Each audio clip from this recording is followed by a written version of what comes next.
arrow should fly astray and hit this Zentarum human in front of him. So he also fires his short bow at the dwarf. Watch what you're doing, the Zentarum member suggests. There are boots coming from the south and the west. Southwesterly direction. Lucius MK. I'll move up to here, and I'm going to cast Dancing Lights. Okay. Because I can't see any of these enemies right now.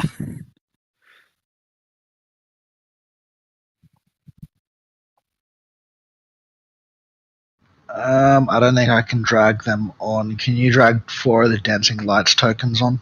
Ooh. Yeah, why can't I move them? I'm not sure why. I'll have a look. They're not editable by us anymore for some reason. Oh, right, because we did a new game for Undermount. It's not. It's actually not even a new game. This is still the old game. It is. Yeah. So look, I'll.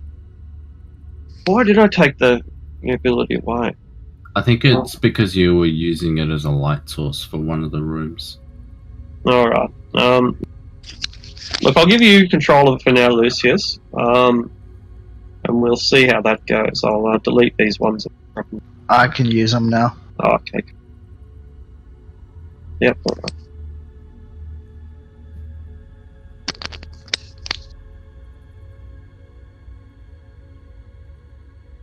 So I'll put 2 to the north of me and then 2 in the corridor to the south. Yeah, that works. Yep, that's cool. Awesome. Like that. Okay.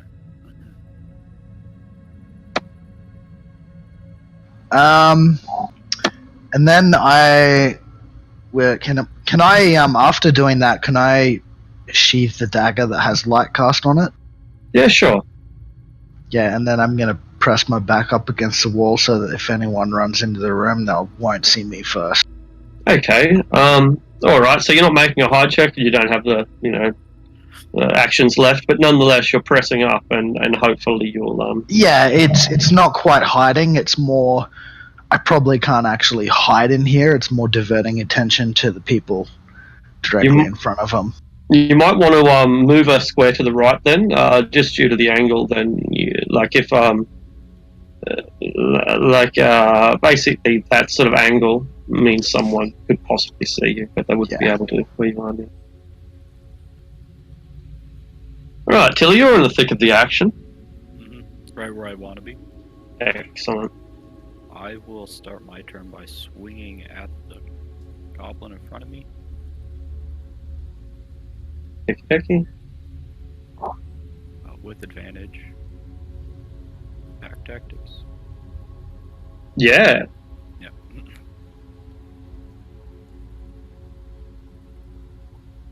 Okay, cool. It's a great shot.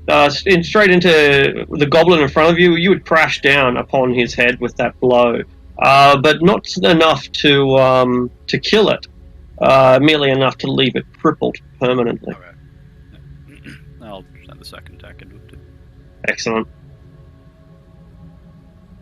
And this one crushes its skull triumphantly, and black blood now cloaks your bomby knocker. I'll take a step forward and tell my kobolds to aim for the humans. I'll handle the goblin. Yes. Yes. Yeah. Alright, Or they would both shoot at the front human. excellent. And if they use slings, they'll provoke attacks of opportunity. Oh no, it's they have disadvantage on the attack. In this case, it doesn't matter because both the front ones were low anyway. Let's see, the bandit. The bandit's got only leather armor, and so when the bullet strikes him in the side of the face, there's little to protect him. It's a crippling blow, and he looks slightly dazed and deeply angered. Hello? Buella wakes up from their unconscious state. Are we? You're able to roll for initiative. We already started. Certainly have, yeah, that's right, yeah. Oh shit! I thought we were starting at 11. No worries, mate. You were briefly overwhelmed by a goblin, but you've woken up from your comatose state. And you can now roll for initiative whenever you want. All right, let me. I'm pulling the game up. Oh, sorry, you're not in the roll 20 yet. Cool. No, I just. You No worries. two, Billy, if you're there. It says you're streaming, so I guess. He's bravely taking care of the audio-visual duties prior to joining. What a champion. Alright, well, Maloon sort of shouts down the way Tilly went, I can't bloody see down that way! And, frustrated, he's gonna run down to the south, preparing to, I guess preparing an attack if something comes in. Obviously, he can't get within range of something, but if something comes within range, then maybe. It will probably be dead. What about half drought? No, not necessarily half drought. No, thank you. Alright. Mr. Aldrich, you are in the middle of a scene of raw chaos. See, what happened here, for those of you viewing back home, when we convinced these kobolds to join our party, and when we killed the other kitchen staff, and generally caused a ruckus here in the dining area, we alerted some people having a meal. You don't yet realise that's what they were doing, but if you manage to survive this terrible encounter, you'll discover that they were having lunch, and they came out to see what the disturbing court. Slaughter is, of course, one of your hobbies, or at least one of your interests. So we've got goblins and bandits, or goblins and Xanathar members, pressing us on the west. These two kobolds in front of you are our friends, so if you're going to murder them, then you might make Tilly cry. But there's also chaos going on to the east, back with the party members that you are, I guess, more familiar with. What do you do? I come to from my comatose state, and I look to the west, and I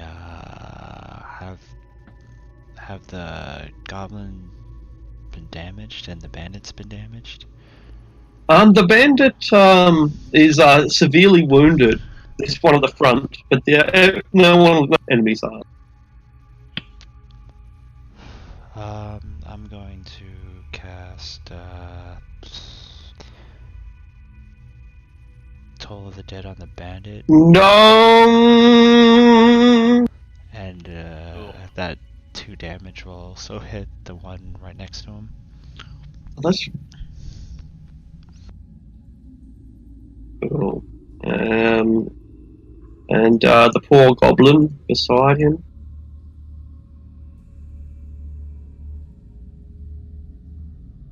All right, they cannot take the pain, the agony of your discordant sound. You play music so badly that it causes their ears to bleed. Neither of them, however, are slain by this ordeal, merely driven mad.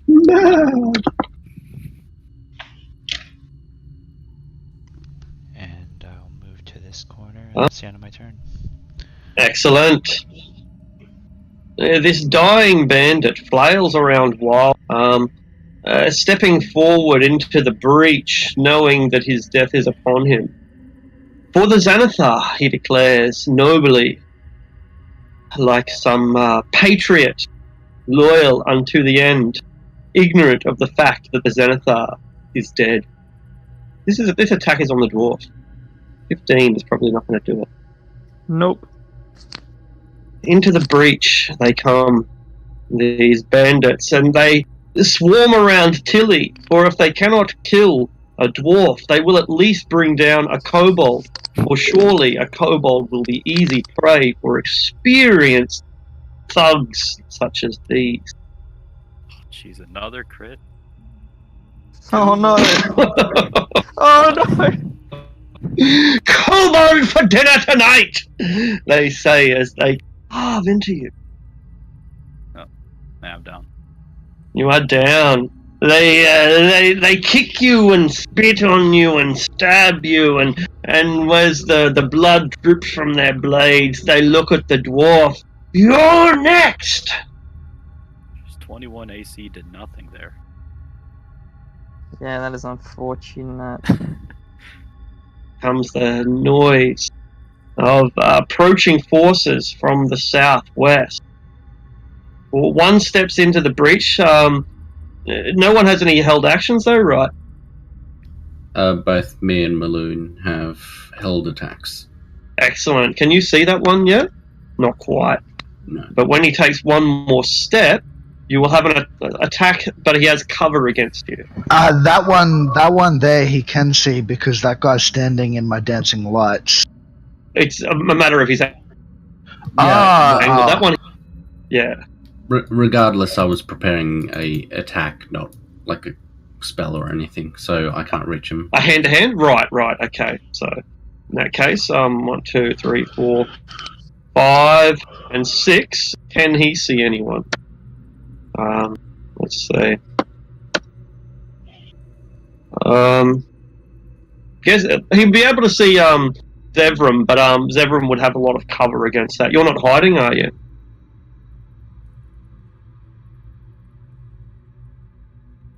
I mean, no, sorry, I'm not hiding. No, because you've taken the other attack. So he fires his crossbow at you, but you have a heavy cover against it since you're almost completely blocking his line of sight, and as a result, that's not gonna do it. They're up here! He yells to his and they begin approaching. One sets his crossbow ready to attack when he sees someone, and the rest of them run into position.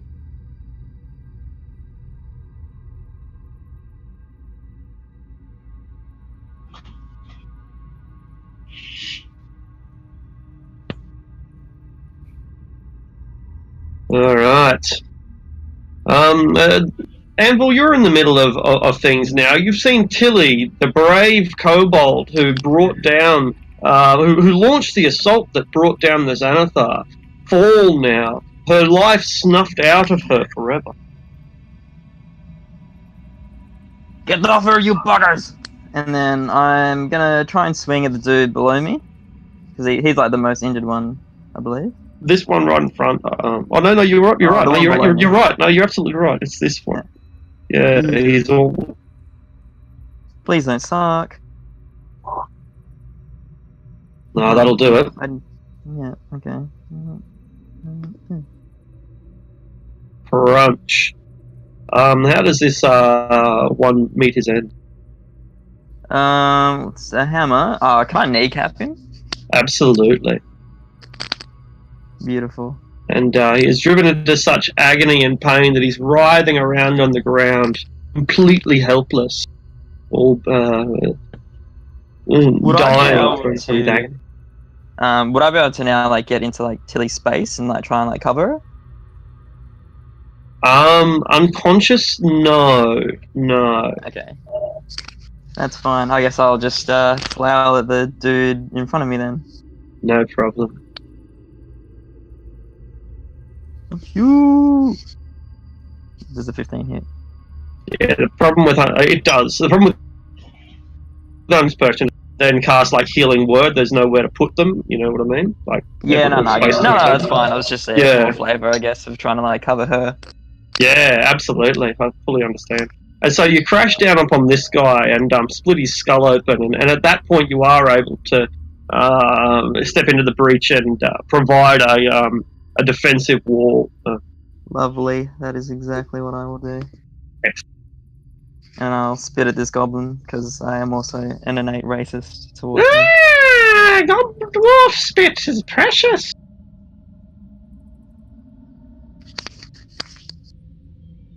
Bedroom. Bang! You get Step fired out. upon. Ah, 18. no, it does not hit. I've got AC of 90. So how do you this guy's got your number, and yet somehow you're fast enough to not be hit by a precision bolt. It flies true. How are you not taken? I guess I quickly duck down a little bit and tilt my shield in front of me and have it sort of bounce up towards. Perfect. I'll be back in 2 ticks. No worries. AC's 19 if it matters. Excellent. That loose crossbow bolt flies into a spice rack and knocks the turmeric all over the. I yell out, "You fools! You'll join the Xanathar in death!" And I reach out with my sword and cast Fairy Fire on all 3 of them. No way. I think it should reach them. It's 20-foot cube, so yeah. Those front 3, right? Yes. Yeah, cool. 1, 2, 3. I said 1, 2, 3. Alright, well, 2 of them do not. 2 of them make it, and the last one gets covered in. What colour's your fairy fire? It sort of shifts between purple and a pearly color. Purple and pearl.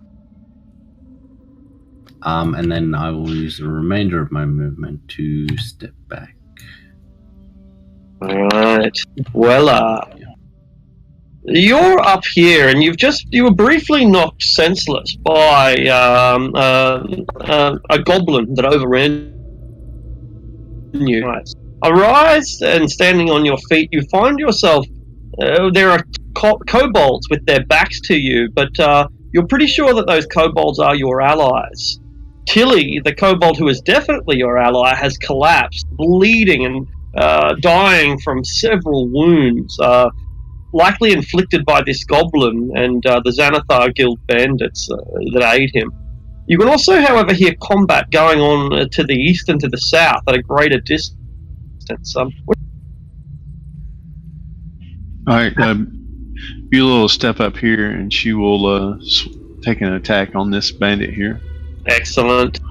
He's ready to drive his blade into Tilly's prone corpse. But you carve in with you have so much strength that you cut straight through the leather armor that protects his chest and wound him. He roars with agony and turns his attention towards you. Right, It's so a I crippling rerolled blow. So it's 5 damage. Excellent.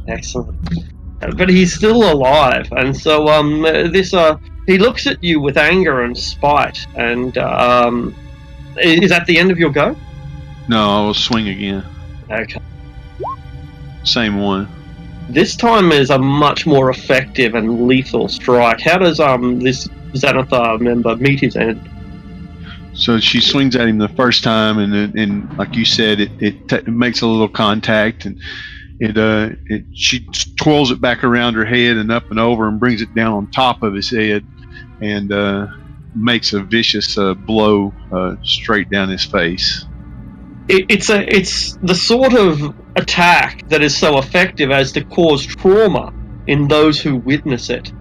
And this poor companion of his, this poor bandit, is now filled with terror. He's never seen a woman like you. Wait, I recognize you from the arena! Join the Xanathar Guild! We can offer you so much! And She says, "No, thank you. What I have for you is one last swing, my friend." And she will second wind. No, she won't second wind. No, she will. I hit the wrong one. She's going to action surge. Oh, alright. And she is going to swing at him. Without even leaving your footing, you're able to swing your glaive all the way over the corpse of, or the dying form of your friendly neighborhood kobold. But because the blow comes from so far away, it gives him that extra fraction of a second to react, and he's able to swing She will move here. No problem. And finish her turn. He is now trapped. Just They got- as a note, you get your extra attack on an action surge. Do you? It's whenever Yeah, you take you the get attack your action. whole action. Excellent. Cool. So I get one more. You sure do. God dang it! And it's the close quarters fighting now, with only limited amount of room to move and such a large weapon. He's got the shaft in one of his hands as he tries to hold it away from him and attempts to stab you with the blade in the other. And the goblin is even more frantic, already wounded. Not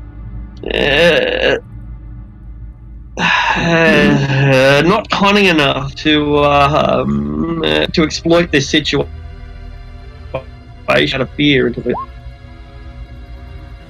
20. Yeah, I'll take it. Alright, this time the goblin, in his fury and determination, draws blood. He laughs with glee, surprised at his own ability.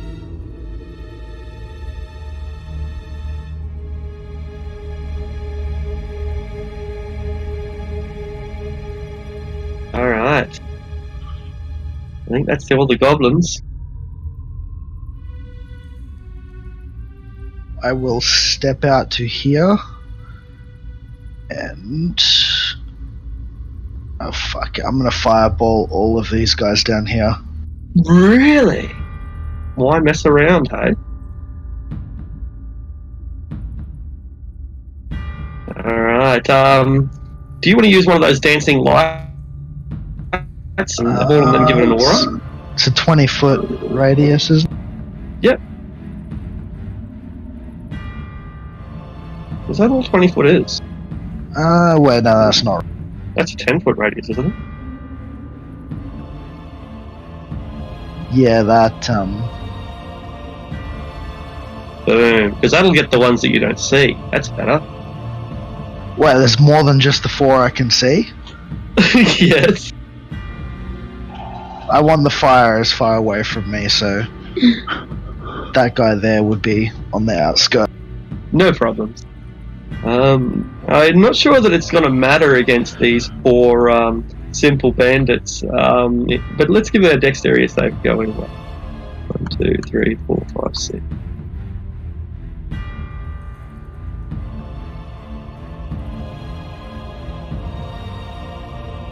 $32. It doesn't matter. They are incinerated. As I'm flinging the fireball out, I'm gonna hold up one of the other eye stalks that we cut off. So the last thing they see is this limp beholder eye stalk. They look at each other. Is that what I think it is? It's a Zentarum of 1? Boom. Boom. The smell of man flesh can overpowers the rich scent of cooking lamb. Alright, I just exploded the kitchen. Haha, well done. Alright, Tilly. A death saving.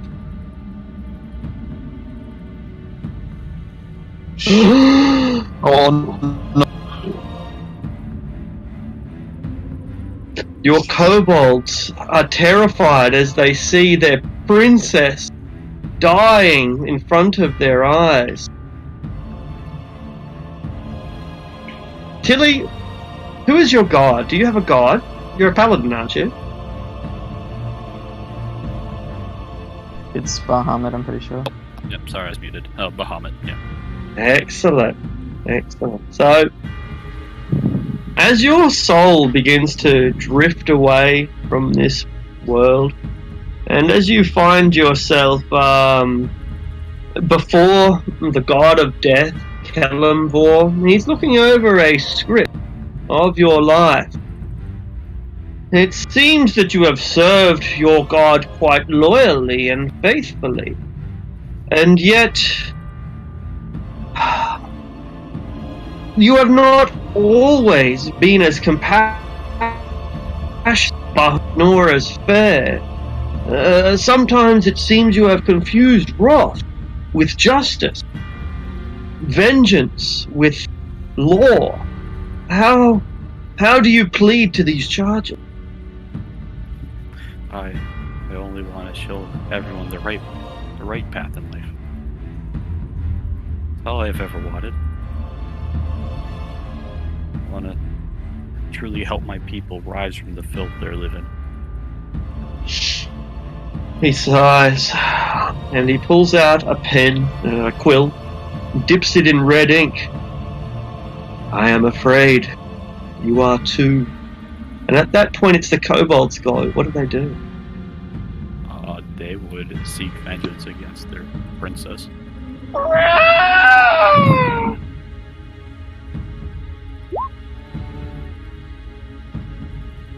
Alright, the goblin has been struck by one of those attacks, and its head is broken open. Fury. This blow. And now they stand there. Do they keep loading their bullets and just keep hurling them with reckless abandon? Oh, of course. Excellent. I mean, what else are they going to do? Now they become the paladins of Bahamut. The two for the price of one. Exactly. Loon looks to Lucius and says, "Well, I asked for a light, but not one that big." That'll give me cancer.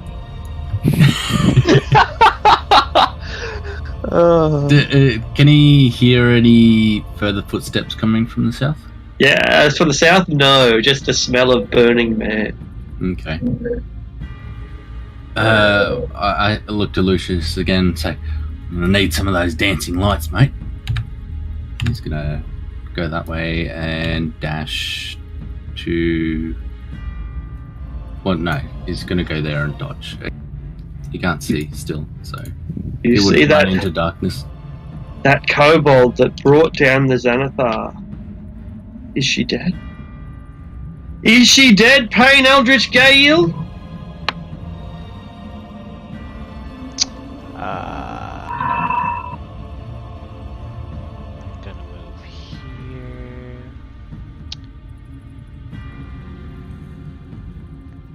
I am going to.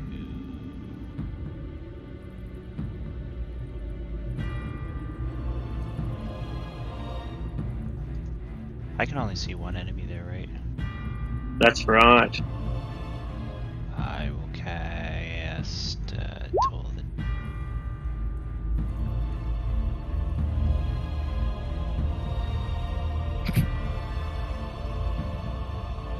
And then I will look at the fallen kobold paladin and point my holy symbol at her and say,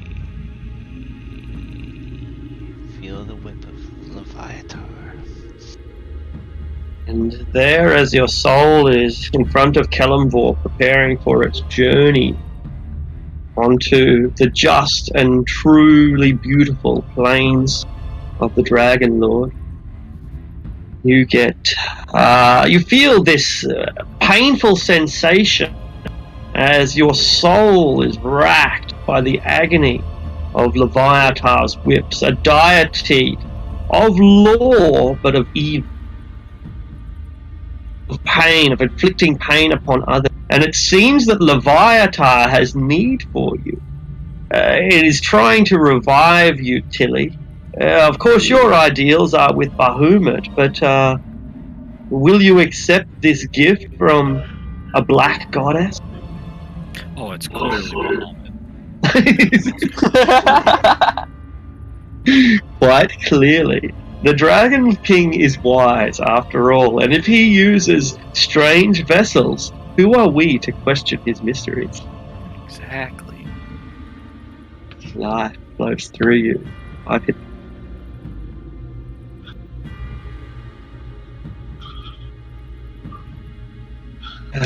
The bandit is absolutely terrified of Beulah, and so frantically, with tears in his eyes, he grabs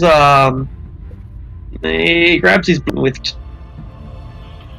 two and attempts to drive it through your belly with all the ferocity he can. But a 12. Probably. What sort of armor do you have on your belly? I think I've got chains. I've got a half plate. Oh, no worries. Well, the sword hits the plate of steel and just slides straight off like a knife across a plate. The bandit cries with fear and misery and the knowledge that his life is over. Yeah, beautiful. So I want to throw my shield onto the ground, grab my hammer two-handed, and then just blind rage onto this dude's head.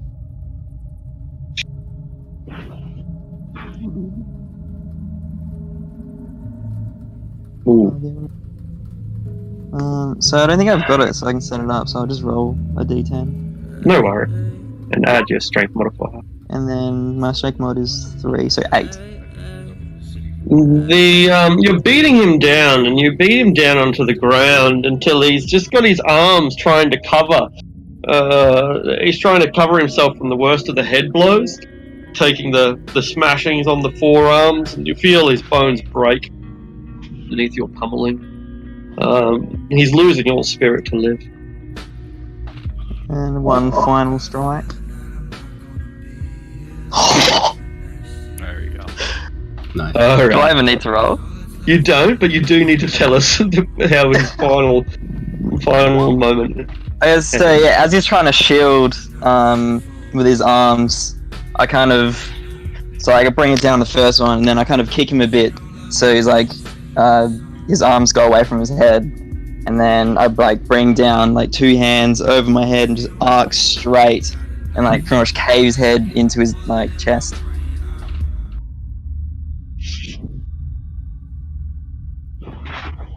That's the end.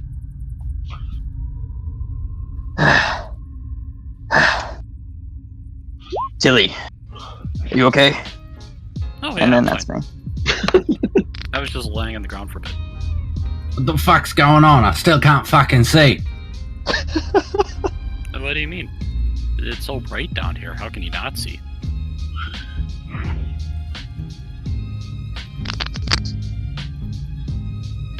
I guess we walk up to make sure everyone is. Oh, you look a bit hurt there, Tilly. Are you alright? No, I'm fine. I'm going to use lay on hands to fully heal myself.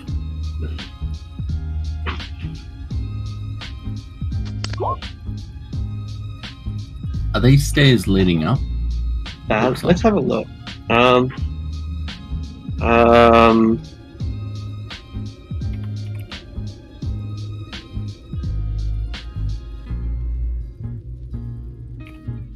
You'd think it'd tell you, wouldn't it? I'll just check. I mean, the way arrows are going, I would have to assume they're going up. Yeah. Pointing this way.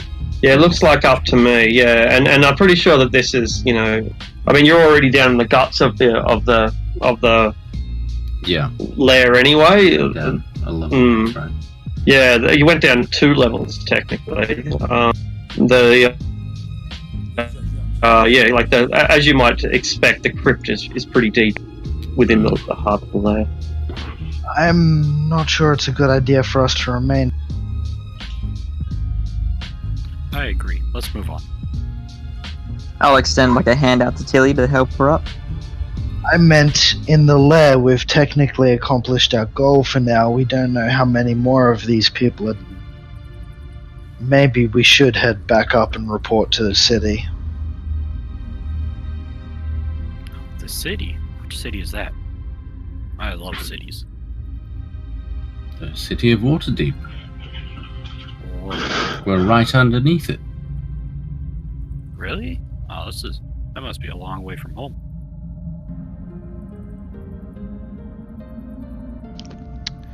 Pain is an excellent teacher.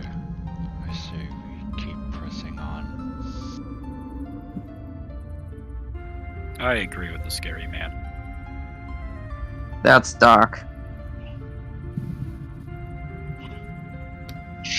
Lucius, I understand why you want to leave. I want to be rid of this place myself, but we might not get another chance to clear this place out completely. Yes, I'm just saying it does seem somewhat risky. The Xanathar still may have lieutenants of the sort down here, the kind that for us to fight unprepared would be rather foolish.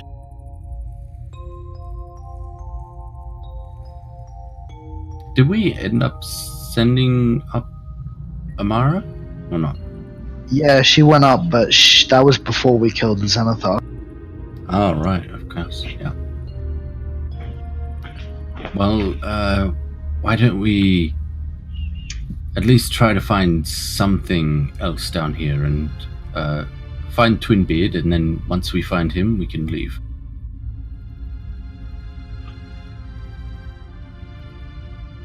We don't know where he is, though. How big can this place be? This is the second set of stairs. Right. Most nobles have 2 sets of stairs in their house.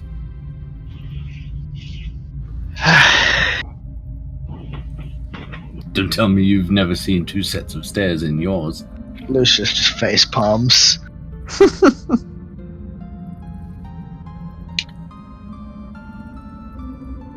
Make perception checks, those of you who are up near Beulah.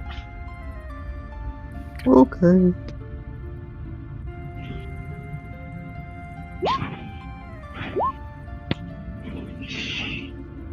Okay.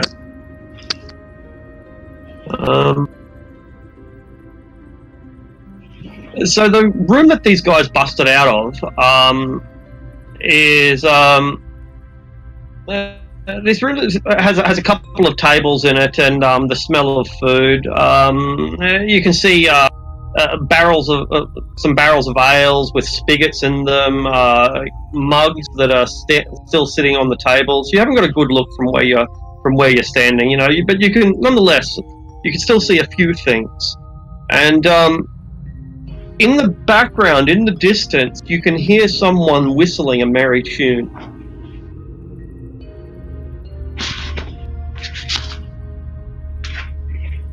Do I recognize the merry tune? Make a history check.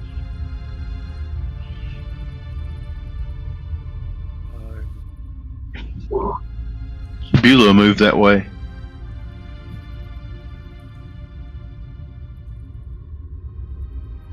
It does not sound familiar to you.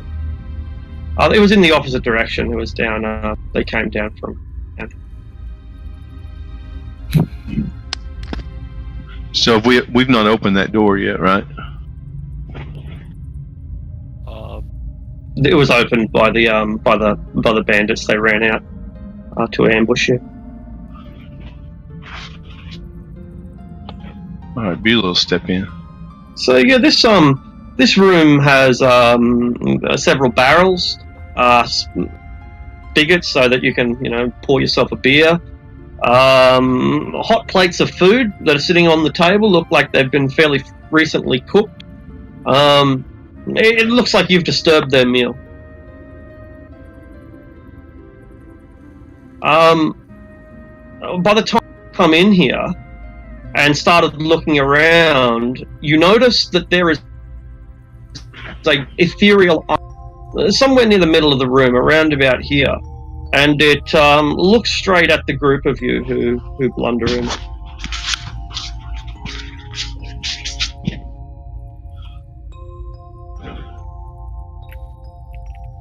So does it move towards us, or it's just looking at us? It follows you. It doesn't move towards you now. Just it follows. It looks at Tilly when she waves. Tries to keep a track of each individual as they come in. So it's another spectral eye like was on the staircase. It's identical to that, yeah.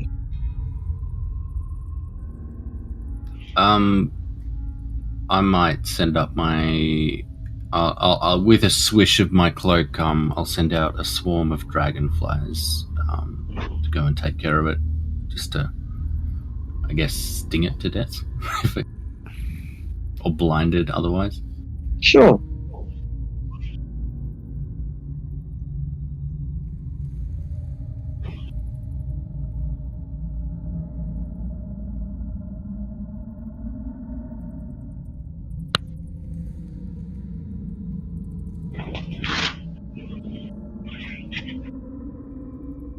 I don't think I have a sheet set up for those, but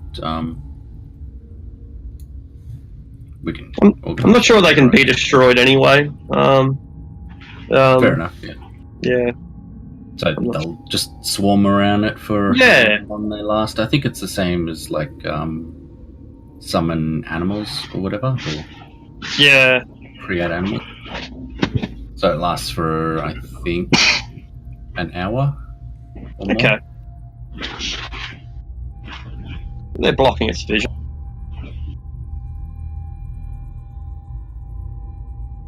Those of you who might be able to see it can see the set of stairs that lead up to the west.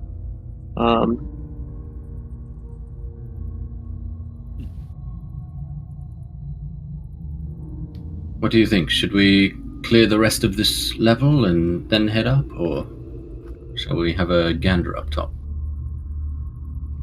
Let's clear the level first, I'd say. Don't want anyone coming up from behind. Like I said, I don't know if we can.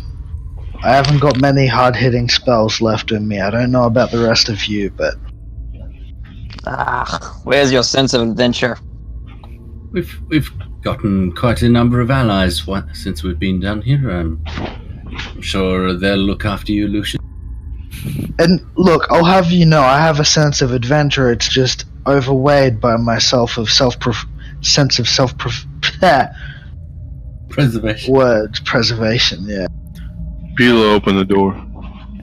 I'll tug on The door's already open. It was both of these doors were opened by the bandit. I think this loops around back to where we were, maybe. If it's heading east. If you want, I'll hold your hand. That's what it looks like, yeah. Yeah, this is where we were before. We hadn't checked south though, have we? Yeah. Oh, it's a dead end. Oh, dead end. Just a big wall.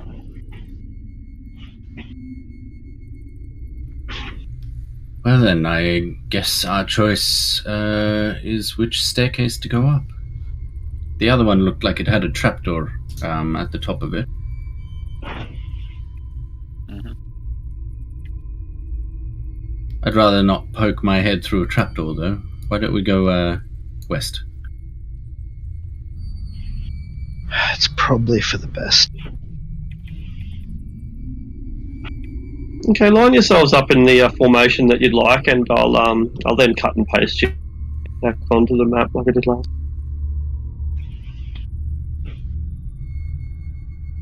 I'll hold Lucius's hand. No, Oh well, I'll try. you hold my hand. It's just gonna hinder me leaving you all when we're all getting some inevitable. Oh no, kobold. I'll let him be with his kobold friend. Hang on, it's fine. We want to hold hands with Tilly! Yes, we all hold hands. All right. I'll make room for them. Alright. Alright, so I'll copy this. Never heard of kobolds being friendly with each other before, but always trying to stab each other in the back. Yeah, well, I mean, they're also cunning creatures, so they can realize when they're not strong enough to stab you in the back. Therefore, they'll wait for you to fall asleep, then slit your throat. Exactly. But they also all know that they are the best kobold to ever live. Hell yeah. Oh, of Kobolds are holding course. back. I mean, they're getting paid. I hope not. Yeah, a copper piece a month. Yeah, we just won't give them a password to get through all the wards and locks on the house. I mean, they seem No pretty Wi-Fi. happy with a copper a month. They're gonna build a horde eventually. Well, you know, they were stoked about the idea for 1 copper in general, and we like pretty much increased the offer tenfold. So Okay. Tweedledee and Tweedledum, perfectly happy. Mhm. That's pretty much it. Are preparing to come up the stairs. Let's see, where are we? Okay.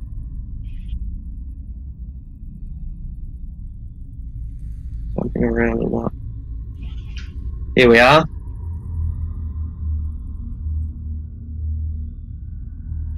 As you're preparing to come up the stairs, you can hear that whistling tune.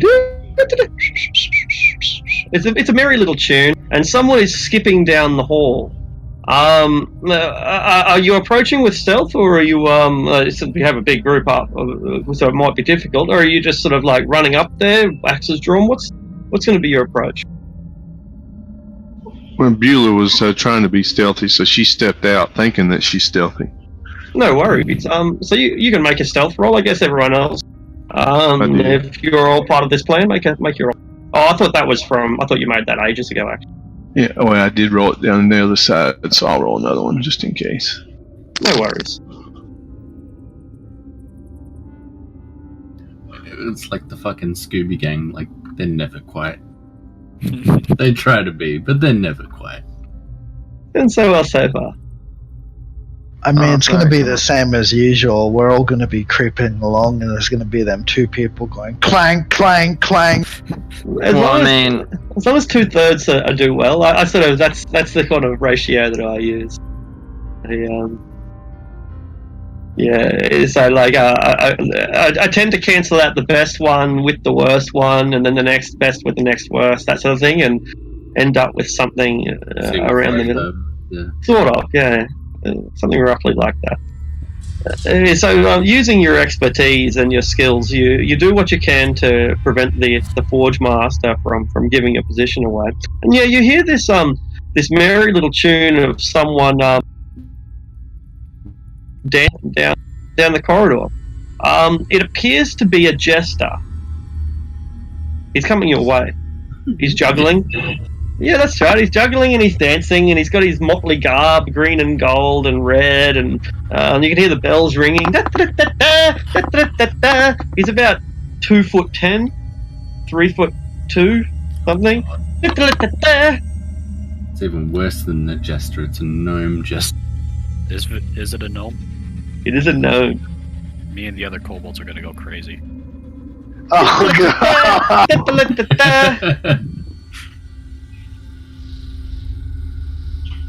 All right. Worst kind of things. Oh, hello everyone. What are you doing there? We're hunting gnomes. Oh, well, I don't know where you can find any.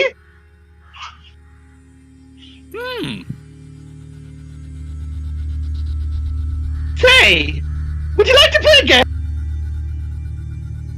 we'd like some information. Ah! Well, I can give you information, but first you have to play a game. What kind of game? It's a riddle. A riddle contest. Well, I'm a very smart kobold, so okay.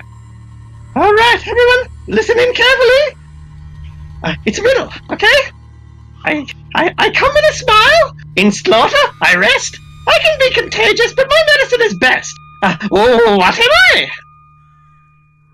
You're a good dancer. I think I know this one.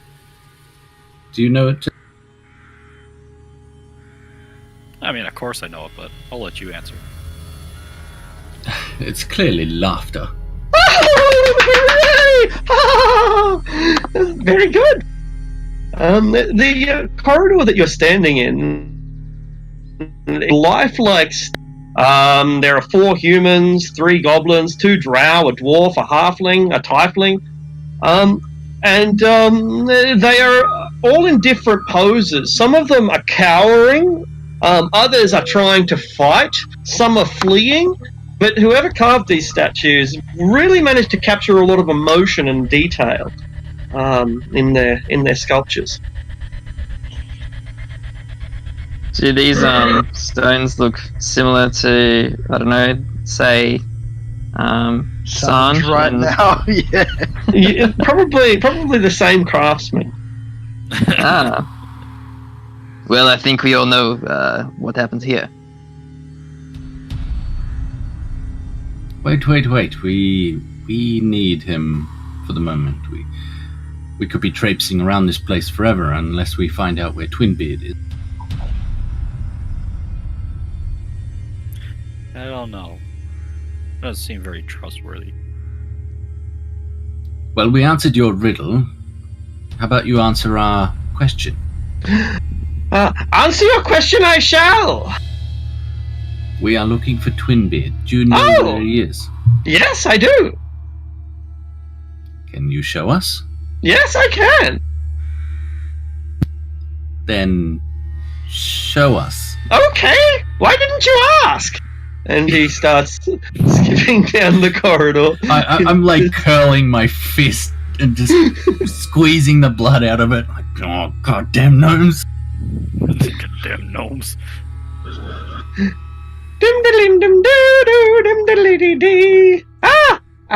Right here. And he gestures towards this set of doors. They are a pair of double doors. They are made of wood, and they look like they are more made for functionality rather than design. A good pair of stout wooden doors. You might imagine that there's a bar on the other side. It'd probably take a battering ram to get this freaking thing down. Someone hold on to that thing while we investigate this door. I will grapple the gnome. DM, whereabouts were those golden statues? All throughout this corridor. They just basically line this corridor at irregular places. They're like motifs or things on the wall. What are they called? No, yeah, but they're not freezers. These are sculptures. Oh, okay, right. Can I, as we're walking down the hall, just play some baseball with some golden statues and. Yeah, no worries. What weapon are you using? My hammer. Okay. Make a stone crafting check. Yeah. Stone is a pretty strong material. You've just got a steel hammer, right? Not an adamantine hammer. Yeah, I mean, unless you want to give me an adamantine hammer, I mean. You can buy them. Out of nowhere. They're affordable. They're worth it. So what check am I making? Sorry. Do you have stone? I got a stone cutting. Yeah. Yeah, cool. Make a check for that. Yeah. Yeah, so I'm pretty sure that was history, and then I double my proficiency. 13, I believe. Beautiful. So you're able to, craft these things, knocking off the hands or the heads or the feet, whatever part you want to, without, basically without causing any damage to your hammer. You're just making the making the adjustments that you want to do. So, what are some of the alterations that you give to these goblins? Like I want to give like some of them like 10 fingers on like one hand. I want to carve like idiot maybe on one's chest. Just maybe I like remove one's genital area. And Your adjustments are crude but effective. well, crude humor, that's how I operate. And I'm like, it's much better. I don't know why I became French for a second, but that's why. Because you became a critic, an art critic. Alright. So these are a set of double doors are in front of you. They look like they're probably barred. They've got that kind of solid appearance. If this is a trick, you'll know what ends up with happening to you, right? This is a trick! And he juggles 4 balls at once. Whoa. I slap one of the balls out of the air. He watches it as it bounces and rolls down the corridor. He seems quite used to this sort of, humiliation. Is there a latch or something on the door? There's a knocker, but no latch. Well, if this is our contact, I guess I'll use the knocker. Knock, knock. What can I do for you? I looked to Lucius. Did we have a code word? I can't remember if we had a code word. Open the door. Fat man sent us. Oh, open the door. The fat man sent us. You hear the sound of of a guy getting up, moving away and pushing his chair. Make your persuasion roll.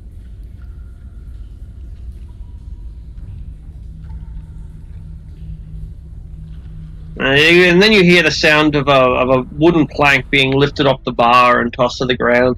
It echoes as it bounces off the stone. And the door opens, revealing a brightly lit room beyond. The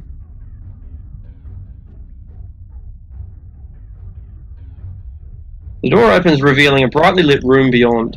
There are they might be DM layers.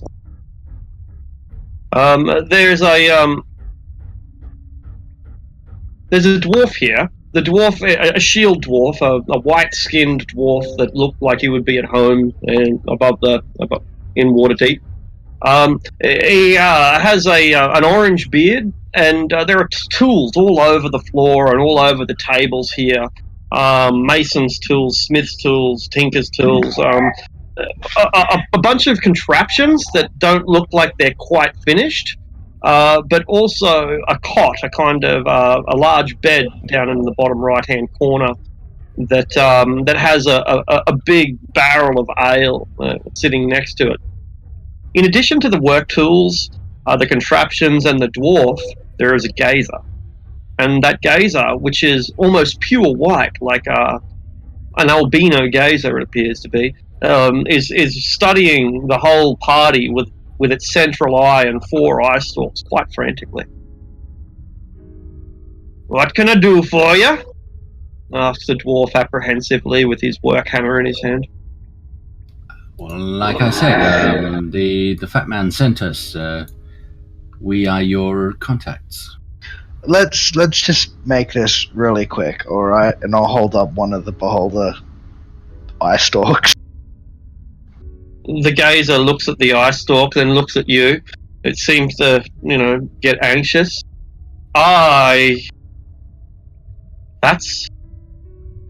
Yes, that's Xanathar. Was. Well put, Lucius. It's It's done then? It would seem so. We had hoped to get some information from you, but if you like, it would seem that your tenure here has come to an end. Would you care to accompany us back to the surface?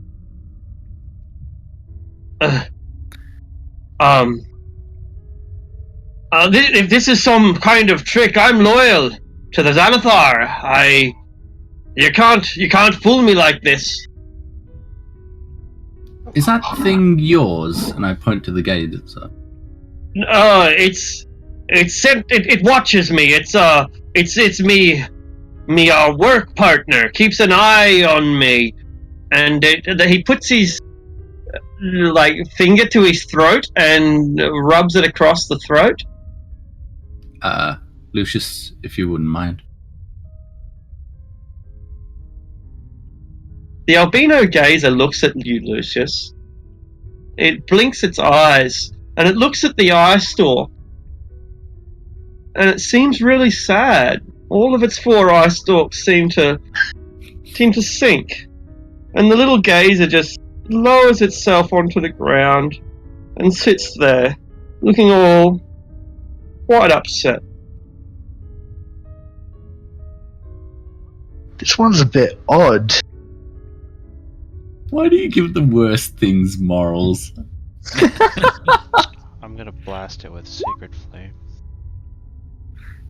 Hi, it's so friendly. Yeah, it's not hurting anyone. Stop, Eldritch. Yeah, well, can I use my reaction to stop Eldritch from raising? Besides, Eldritch, think about it. He's clearly suffering now. Why would you put him out of it?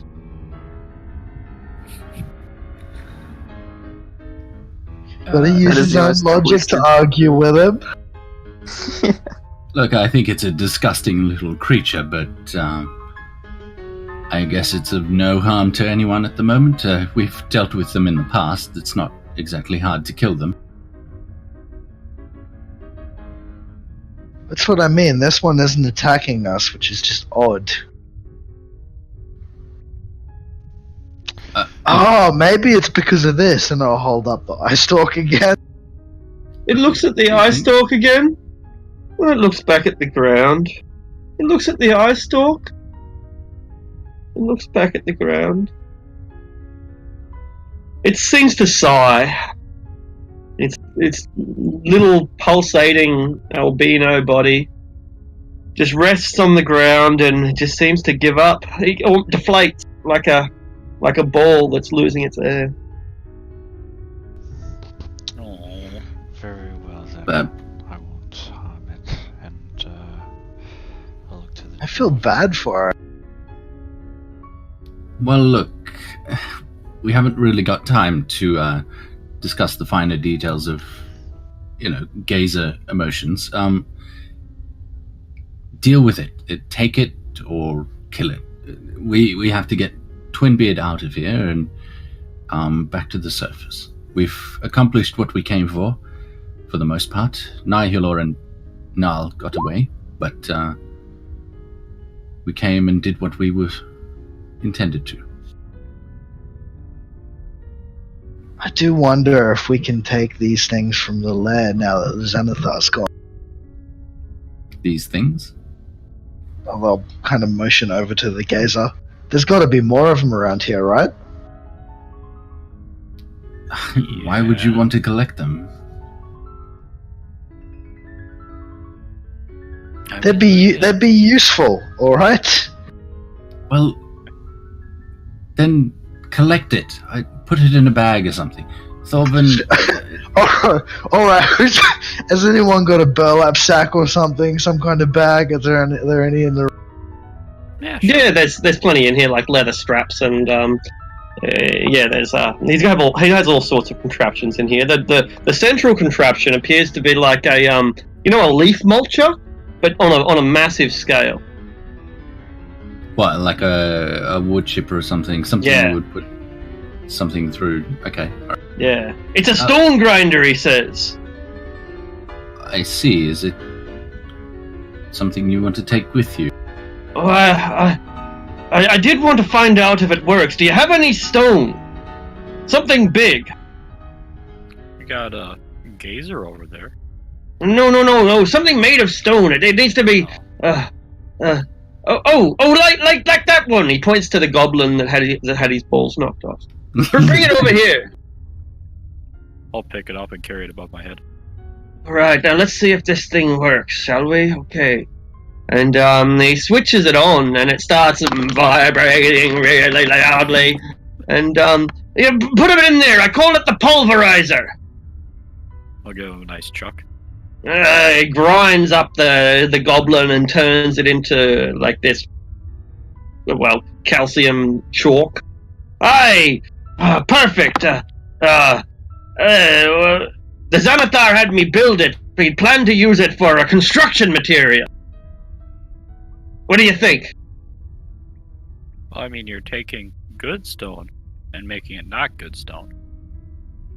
Oh, well, good for construction. Well, yeah, sometimes, well, I suppose you're right. When you put it that way, he shuts the machine down. Well, He was kind of worthless to me. I guess you got no appreciation for stonework, then.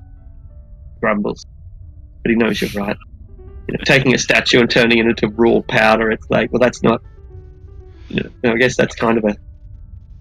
Tell me. I mean, it's neat. It's cool that you did it, but I mean, just what's the point? Yeah. I guess the Xanathar had too many statues lying around. Yeah, I guess that's the problem. Oh, that makes sense. Tell me, Twinbeard, is there any other commanders or second-in-commands or lieutenants around in this area? Aye. There's the fish keeper lies to the east. Fish keeper lies to the east. Who else? Let me think. Nihilord, this horrible monster that'll eat your brain. He lies to the further east. Nihilors barely escaped. And the fish keeper, are you talking about Steel Toes? Aye, that's him. What Steel Toes, that bastard. Is he really, with it? He doesn't seem like a threat. He seemed rather crazy when we. Yeah, he's crazy enough. Don't worry about that. I don't think anyone's gonna miss him when he's gone. Not even his mother. Well, what about anything of value down here? Do you know if Xanathar had some sort of treasure stash or other contraptions that you were perhaps working on that would be of use to us? Oh, aye, treasures. Well, I think he kept his most valuable things with the fish. But there's a crypt, you see, a crypt of the old dead beholders. And I wouldn't be surprised if there was some things lying around in there, perhaps. Come to think of it, we didn't go into that room, did we? Not really, no. Perhaps we should head down that way, backtrack, as it were, through the lair from where we came and head back towards the portal. We can get you and some of your belongings out of here. Let's find the fish first. Aye. Oh, we killed the jester. Look, I don't like gnomes as much as the next person, but he's not harming anyone. Oh. At least for the moment. You're looking around for, some sort of exits, some sort of entrance or anything like that, passages, hidden levers. You don't find anything of that sort. There's nothing that you can find to be found. However, there are several sets of tools here, if that interests you a lot. Enough tools to create multiple toolkits.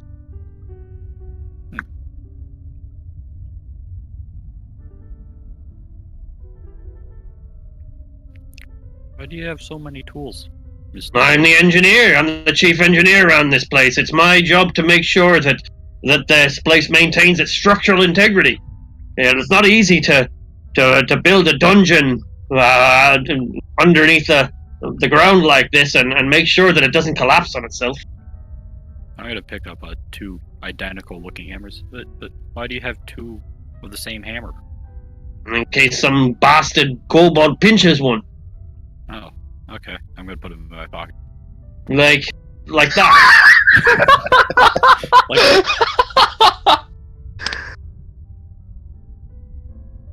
Oh shit. This whole time, by the way, I've just kept going on with my work. I give him one like a bowl haircut, name one like an onion head.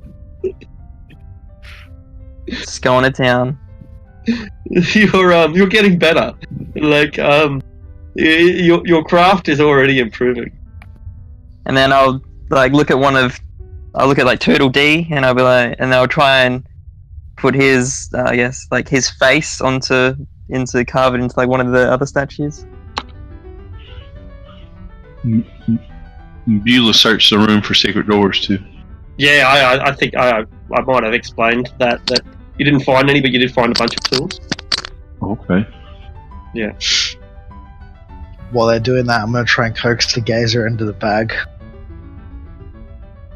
It's got nothing else to live for. It just That is does so rough.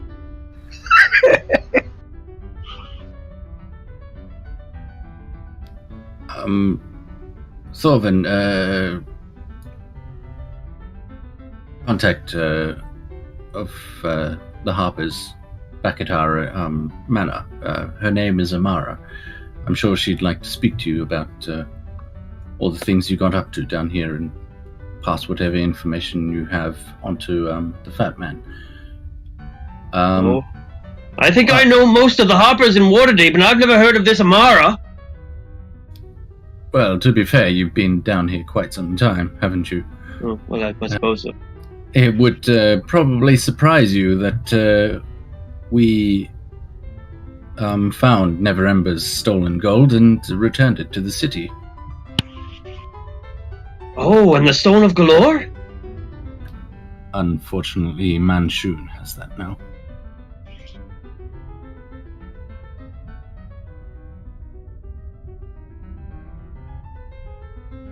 Has Twinbeard ever spent any time at Mithril Hall? No. Fortunately, Okay, not. that's alright then. Wow, assuming all shield dwarves come from Mithril Hall. I'm just asking because I'm from Mithril Hall, you know? Maybe we're old chums, but... apparently not. I would like to see it dearly. In fact, I'd buy you a beer, just so that you could tell me what the floors and the ceilings looked like. Fascinating. Oh. It's magical. And then I'll start rummaging through all this shit, and I'll be like... I guess like exploring the room and just be in awe of all this beautiful stuff. Yeah, he's certainly quite an engineer. The guy understands mechanics, and he's making some inventions that quite frankly are ahead of their time.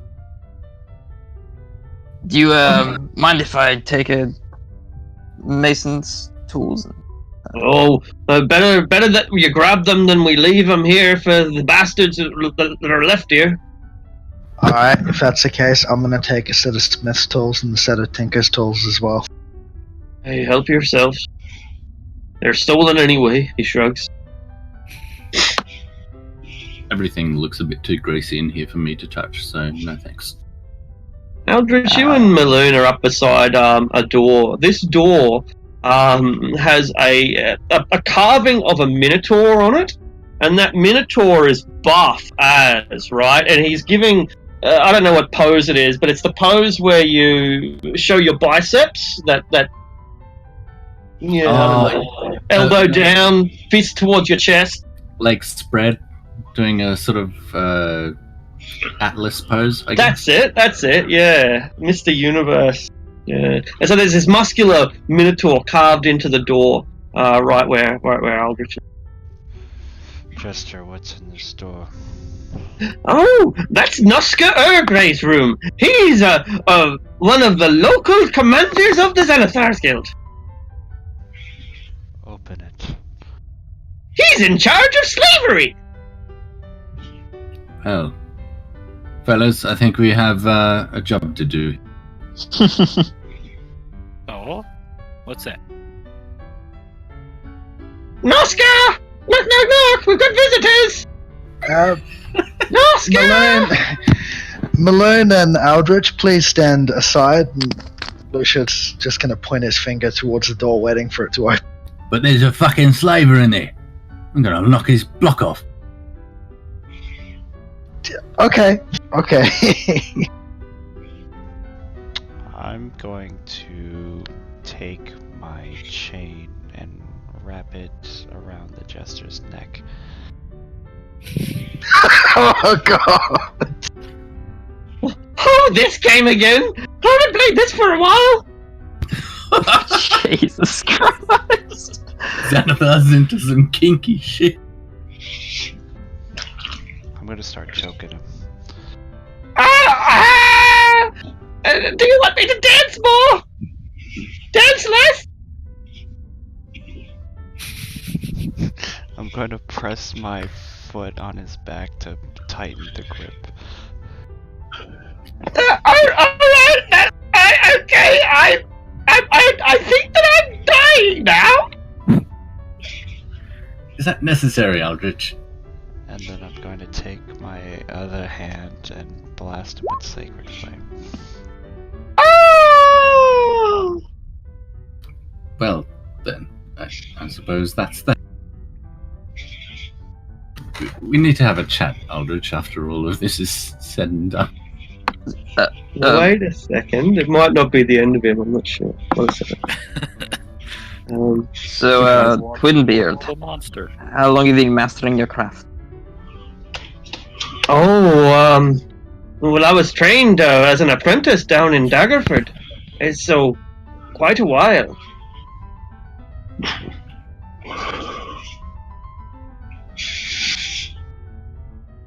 I just want to see what this guy does because I'm not sure. I somehow wasn't anticipating him being like murdered. Just like that. Yeah, it's pretty munted. I'll just keep having dwarvy talks with Twinbeard, I suppose, about stone cutting and smithing and all that good stuff. Where is he? And I'll tell him about Mithril Hall a little bit. Okay, so the gnome turns invisible.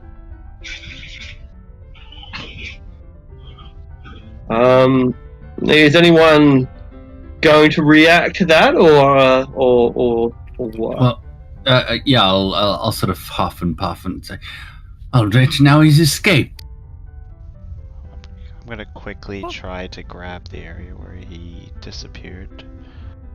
All right, so it becomes a just basically because you snatch at him, but it becomes an opposed grapple check. So you make your grapple, and he tries to acrobatics out of the way.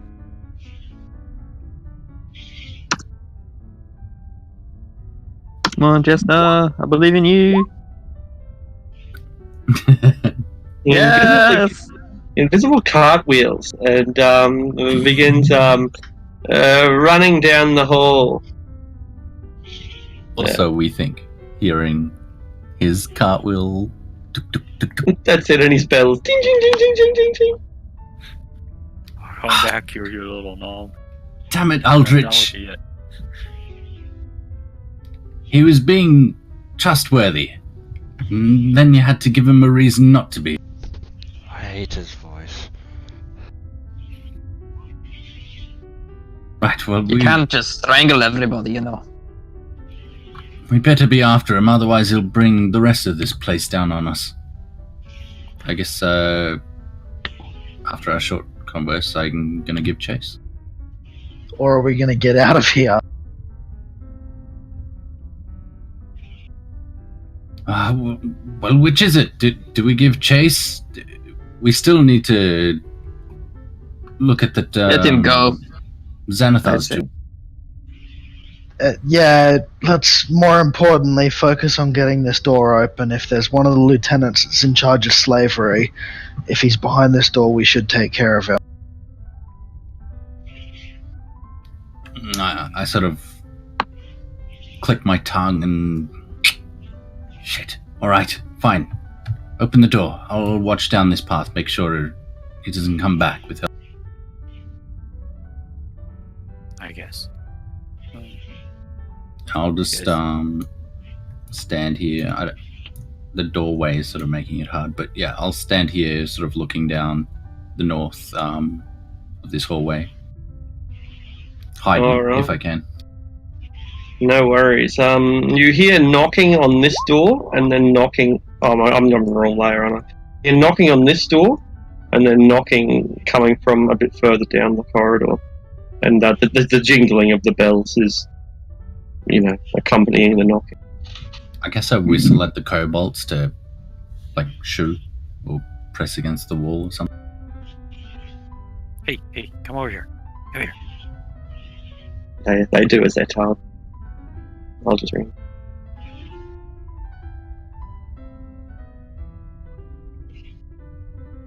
Alright, so about this door, how are we getting it open?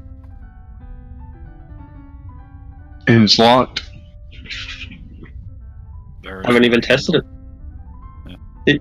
So there's a big brass handle. The door has a minotaur flex thing carved onto it. The brass handle looks like it was probably worth a couple of gold pieces by itself. You just open the door, silly. Just pull on it.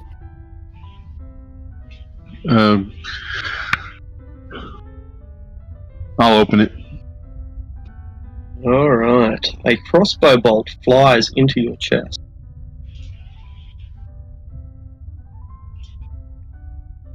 I haven't put that on. Always whisper. Here we go, I'll take that off. Never whisper. Okay.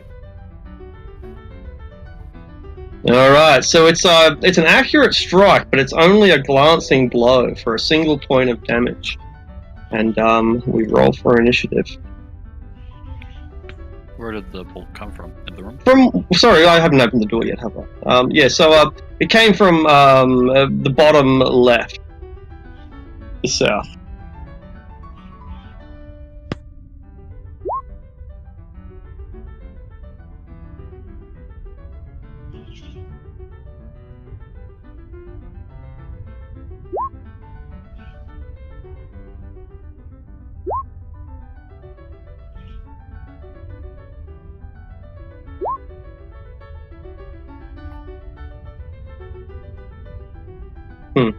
Might take a bit.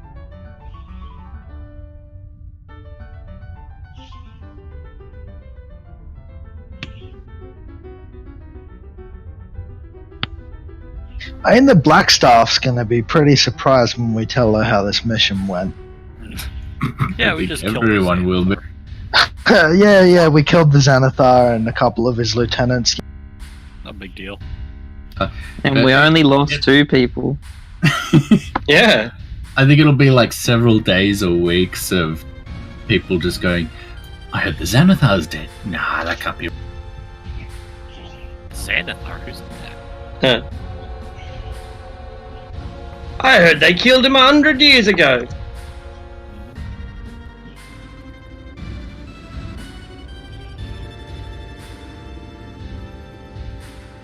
I hear he dies every new moon. Comes back as a bab. I saw the Xanathar, it was the size of a grapefruit. Size of a grapefruit, it was the size of a horse. Alright. The door is opened, and a crossbow bolt flies out of it.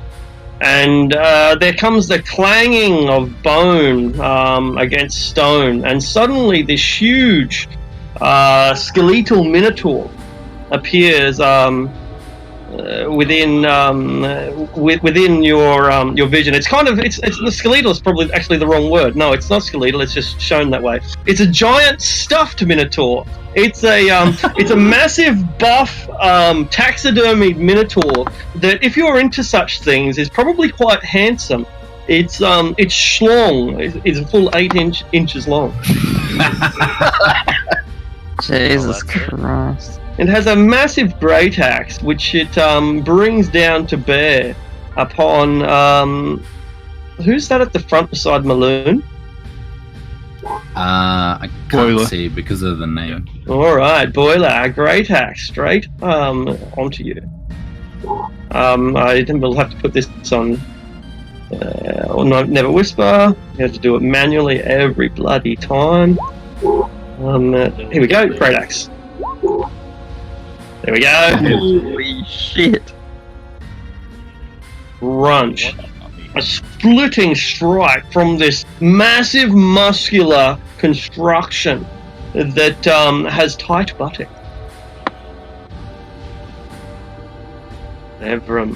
Chaos has erupted. As soon as we opened the door, a crossbow bolt flew out. This skeletal, this taxidermied minotaur came and split Beulah quite by surprise. What are you doing? Well, you said there was knocking on some doors. That door? Yep, that's right. That one. Can I still hear the jingling, or? Yeah, the jingling how far is. away It's probably somewhere between 50 and 100 feet away to the north, and disappearing. Well, I can't really do much except for because he's still invisible. He's still invisible. I didn't see him knock on the door, so it'd be kind of like a pretty bad idea to chase something invisible into an area I don't know. So I guess I'm forced to wait here. Do you want me to roll another stealth check if I'm hiding? I got a 20 before. No, you're fine if you're still hiding. That's cool. Yeah. So I'm just hiding down here. Not readying anything. Just what?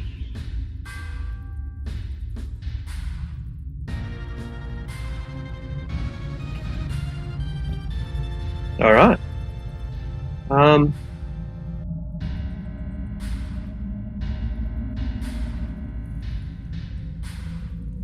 So Beulah. All right, Beulah's going to take 2 swings back. All right. This taxidermied creature smells like leather and formaldehyde.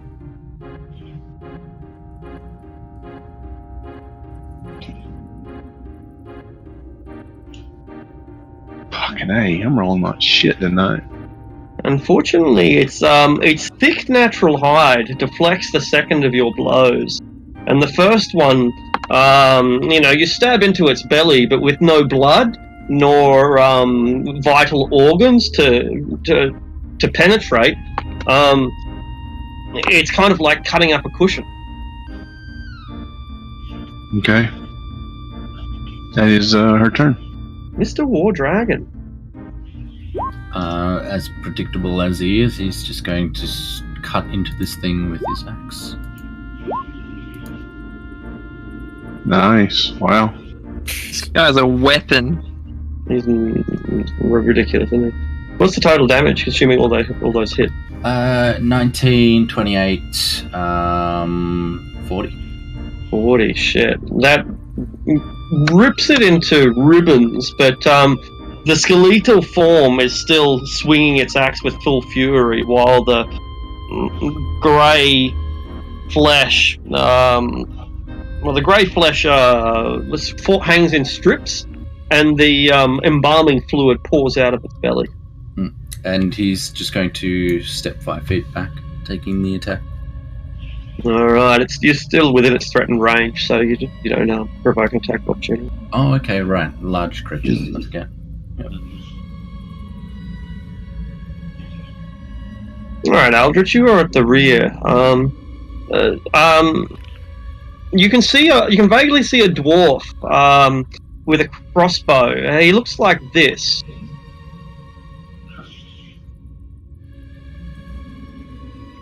You realise that his arm has been amputated and replaced with a weapon.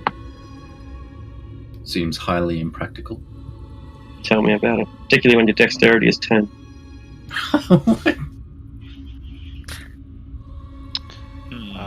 Aldrich, if you noticed, he's acting more darker than usual. While everyone was focusing on the back, he was kind of clutching his head and muttering, I gotta get out of Underdark. I can't be here. And then he looks up to the stuffed is it a Minotaur, right? Yeah, that's right. And he's going to... He already took damage, right? He has, yeah. And is the dwarf close enough in 5 feet range behind him? The dwarf? No.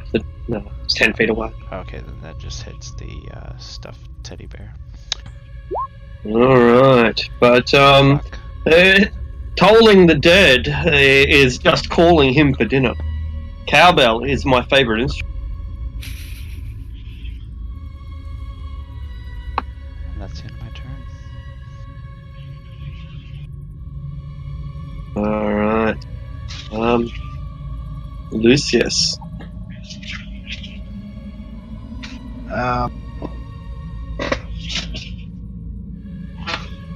I'll just shoot a firebolt at the stuffed Minotaur.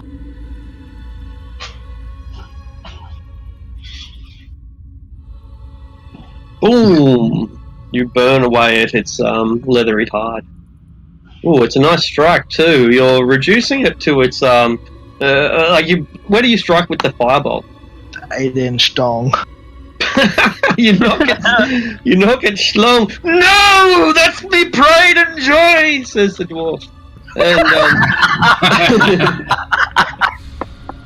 And it's left with nothing but hit burns. Now I cannot tell if it's a she or nay. Also, correction, I believe it was an 18-inch stomp, not 8-inch. 18? It was 18. Oh, okay, that's a little bit. Jesus Christ. Yeah, it's a monster. Yeah. The work of art. How enthralled were Twinbeard and I in our conversations about just dwarvy things? Pretty. He looks up to you quite a lot, and the fact that you seem to respect his inventions, he's not used to respect. Like, you can imagine being down with the Xanathar's Guild, you don't have a lot of good company. On top of that, he's no warrior either. Just about any old goblin could punch him in the guts and beat him in a fist fight. So the fact that you're giving this academic, this sage or scholar, your interest, it's kind of like a computer technician being respected by a bikie. Yeah. He's finally found someone he can talk to. Yeah, well then, I would base off that. I'd be like, I'll just keep going and like look out the door, see, some shit's going down. I'm like, yeah, they got it, and I'll just keep chatting shit. Yeah. Oh no, if you want adamantine, then this is how you mine adamantine, and he tells you the process. Oh, beautiful. Right. These doors burst open. One's to the north, near where Zebra.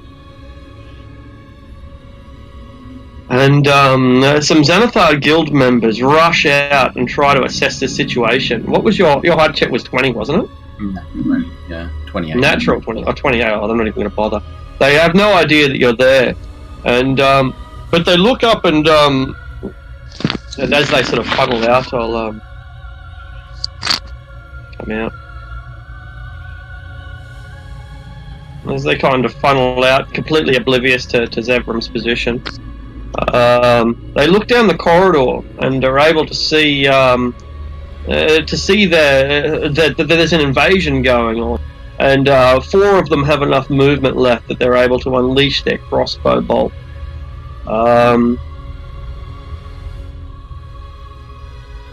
I've got a blocking. So Lucius, yeah, cool. The 2 of them go into Lucius and 2 into Maloon. First 2, Lucius. Second 2, Maloon. The nat 20 will hit. So 5 damage. Alright. Ah! Bloody wasps. And, get them! They're down there! Fill them! Fill of crossbows! They reload their crossbows and start firing again. The dwarf at the rear sees Beulah and targets her again with his with the crossbow that has replaced his arm. I don't think a 12 will do it, and he takes his position again. Seems kind of useless. It's like, tell me about it, man. How this guy became a lieutenant within the Xanathar's Guild, I'll never know. He delegated a lot. Yeah. Okay. Well, seeing the quality of a good leader. undead monstrosity in front of me, I'm gonna run up and try and punch its head off. Excellent. He's quite tall, though. And so do you like kind of leap up as? No, it's going right into his kneecaps. Smash! Alright, you bring his kneecap down, and when it does, it causes him to go off balance, and he falls to the ground and splatters and splinters into 256 individual bones. That killed him? Sure did. Alright. Nice. Following that, I will come down to here, and we'll hit this guy with the second attack. Beautiful. He throws down. I can't throw down his crossbow, but he draws his mace, and you smash him across the side of the. I'll use smite on that as well. Ah, beautiful. That's second. Ooh. Okay. He's left crippled and bleeding from this hideous wound that caves his head in. He appears half stunned and tries to swing the mace feebly, but he only seems to half know where you are.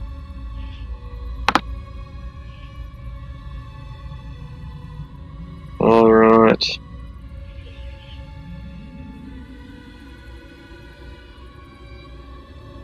Realizing that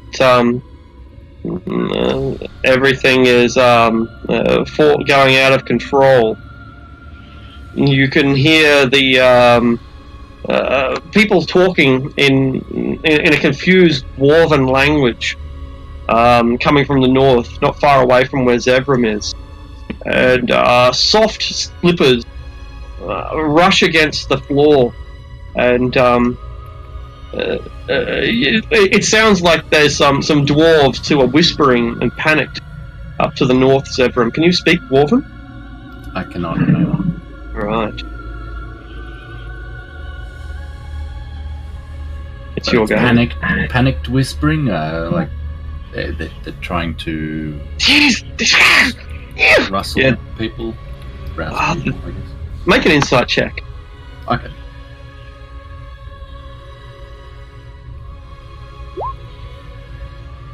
They sound afraid. I just come to the conclusion that dwarves speak an ugly language.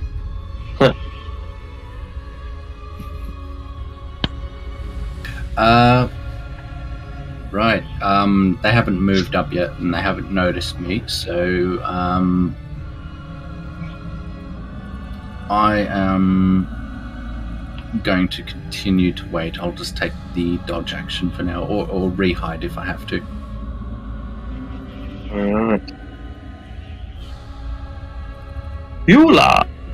What do you do? She's gonna move up and attack that dwarf. Alright. That will do it. Still reeling from the blinding blow delivered by Tilly's holy strike. Your combination of attacks finish his life. What does that death look like? So she goes up and she kind of gives Tilly a little hit nudge there to make a little room, and she stabs forward with the glaive. She centers his chest and then from there she shoves it just a little bit more and picks him up into the air, and she has him skewered like a bug on the end of a needle or something, and she's holding him there, and then she turns and slams him into the ground to drive it even deeper. And your ancestors back in Orc County would call this a dwarven kebab. You need to roast him over a fire, and he'll be giving him about 90 minutes on high, and he's delicious. Add salt to taste. This room that you're in appears to be it is a museum, maybe a kind of art collection. There was that Minotaur, of course. He used to be standing on his own little pedestal up to the north that he got off. In the middle of the room, there is this big stone slab right about here, and that stone slab has a 10-foot long, 5-foot wide, 3-foot high, hand-carved miniature model of a stone maze, like a labyrinth. And so there's this like a 3-dimensional labyrinth that you might be able to take your toy soldiers and place them in them and run them around, or if you're so inclined, put a rat in there so see if it can find its way out. There's little toys of minotaurs, there's paintings of minotaurs, there's pictures of minotaurs, drawings, fetish drawings. They have a kind of, I guess, sexualized quality to them. But they're always men, they're always males, and their muscles shine and their nipples are hard, and the nipples aren't the only thing that is hard. The dwarf himself is covered in these tattoos of minotaurs posing in seductive position. This guy really likes minotaurs. There's also a door. Yeah. But we'll get to that shortly. Where did that... Yeah, there, Maloon, you'll go. Maloon's gonna look to Lucius and say, I'm gonna need some of those lights. I don't know why his accent's changed, but... he's... Brain damage. Yeah, must be. He's suffered enough mind-altering effects in the last 10 days, so... he's going to dash up to there. Alright. Black monster! I can't see them. Well, I guess he would... If he's running in a straight line, he would probably crash into the dude, but that would still be his dash. Alright, so he runs straight into the guy. Bang. That's hilarious.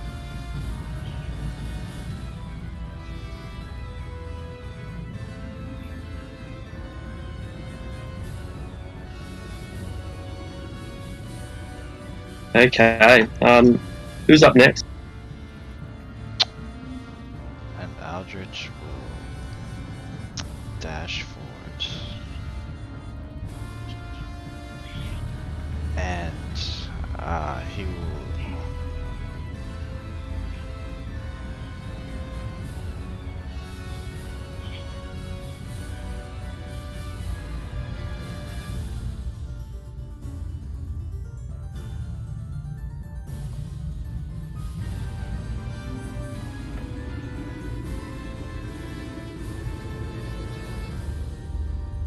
Alright, is that the end of your go?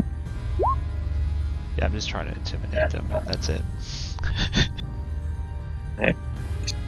Alright, okay, cool.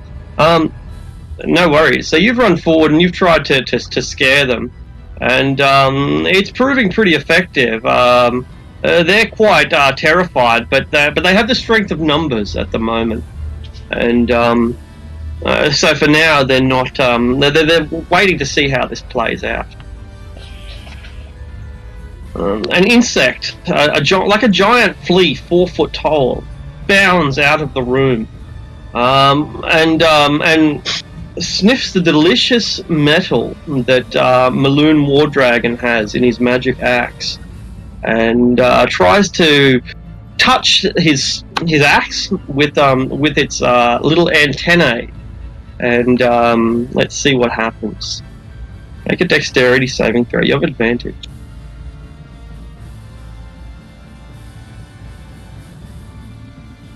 Unfortunately, with a touch, this thing's antennas turn the magical axe into nothing more than flakes of rust, which disintegrate in his hand and drop to the ground. The rust monster begins gobbling them up greedily. Bastard. At least it was an Azure Edge. True that. Lucius Handcap. Oh, it's such a low DC as well. Damn. I will use my bonus action to move one of my lights up. Shall move all of them up that way. No worries.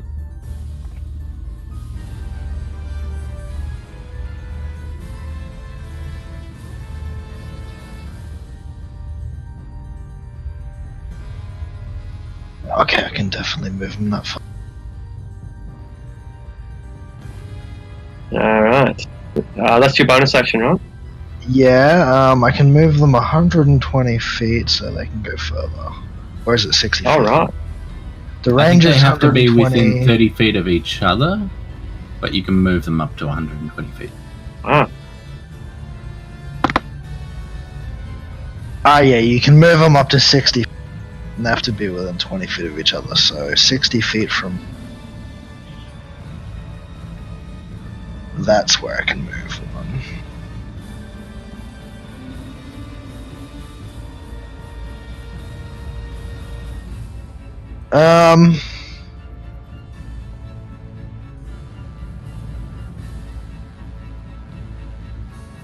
What is that there? That's not one of the party members, is it? No, That's a definitely- giant flea. It's having a meal right now. I'm in a fireball. Aha. And I'll cast it.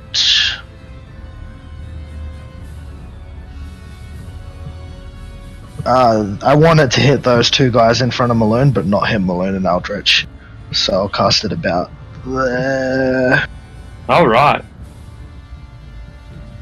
That's a There we fireball, go. eh? Yeah, fireball. Alright. 1, 2, 3. 1, 2, 3, 4, 5, 6, 7, 8, 9. 2, 3, 4, 5, 6, 7, 8, 9. Oh crap. DC.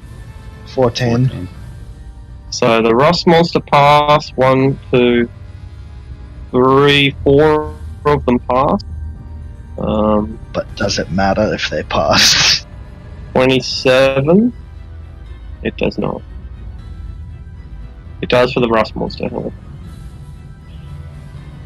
Oh yeah, I mean, I didn't expect to take out the rust monster there, but if we get swarmed with minions, even if they don't do much damage each, if there's that many of them, that'll be bad. Will indeed. Alright, so I'll just gather them up and move them off. Oh, just wait a second. Yeah, never mind. Doesn't matter, but you'll find out later. He just killed my dwarven bros. You did. You're good. Well done. You're absolutely right. I didn't see any dwarven bros, so I didn't kill any dwarven bros.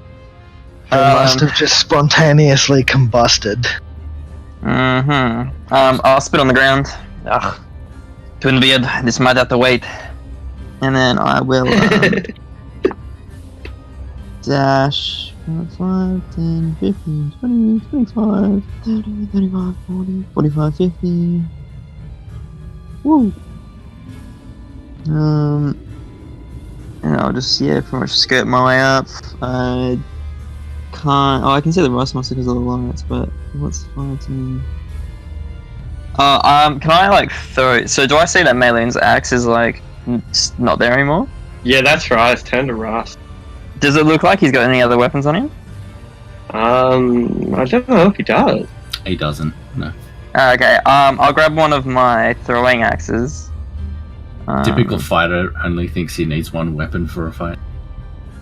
Oh yeah. One of my hand axes, and I'll like throw it across the ground, like towards him.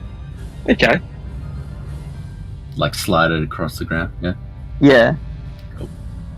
Excellent. That'll take your action, but he ends up with a weapon. Easy. Alright. Quite a good piece of art. Anyway, so the bandits are mostly been incinerated, only leaving a handful left, and they fire a pair of crossbows at Aldrich and then run away.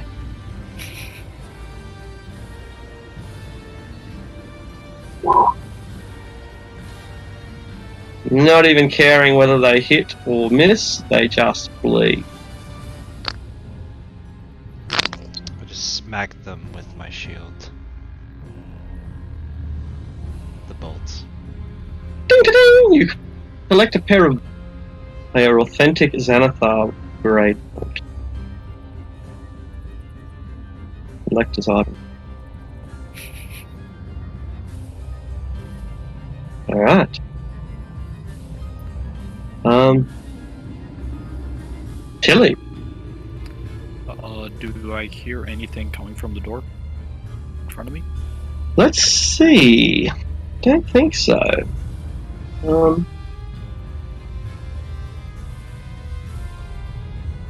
No, you don't hear anything at all. Alright, then I'll attempt to charge forward and push it open. Okay.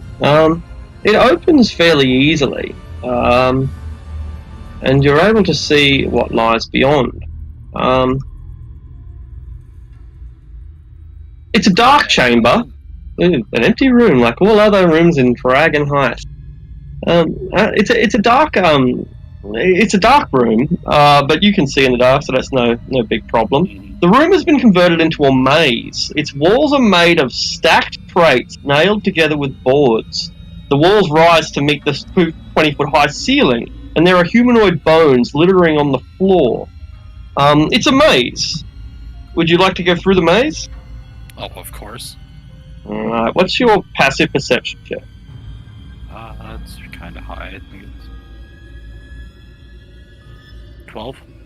12 is what you need. There are a bunch of tripwires in here that you're able to avoid, but you wind your way through the maze, and down in the southwest corner you find a wooden chest and a bed. The bed is made from the skull, fur, hide, and bones of minotaurs.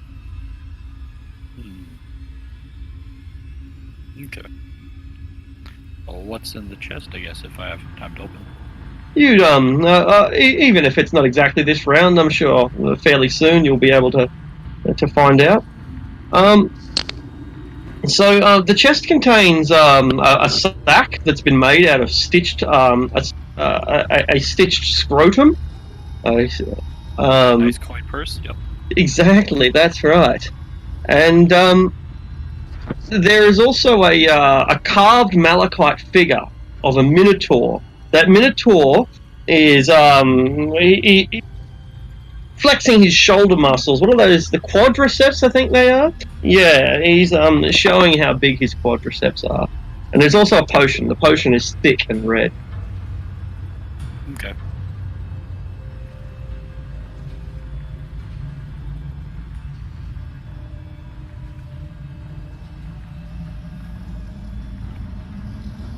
Alright. So,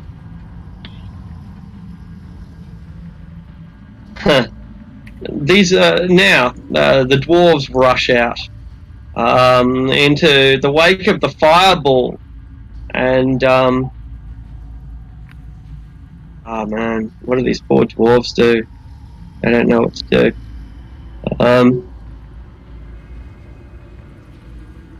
They look different. Don't they? They have an eye on their head. Okay. Yeah, here's I got to share this picture now, although it's not quite appropriate because you didn't find them like this, but this is what they used to look like. in Discord. So these dwarves come out, male and female, with eyes on their head, glowing purple radiances, and they just throw themselves onto the floor and surrender. We are here against our will! Do not harm us!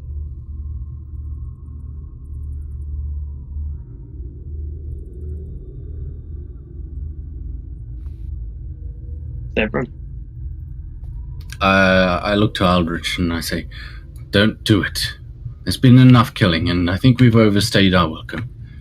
And I'm going to rush up behind the rust monster and attempt to slice into its carapace. Alright.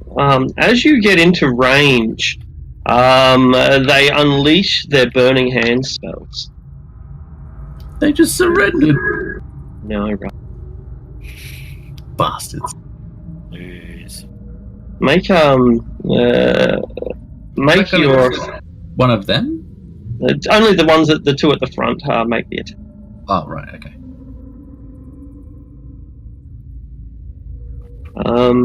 I'll take it off. Once again, take it off. Always whisper. Dwarves just can't be trusted, eh? I won't hurt them now. I'll just, say hi to them. Oh, aren't you a kind and compassionate soul? So that's save for half damage? Yeah, that's right. That's still a lot of damage.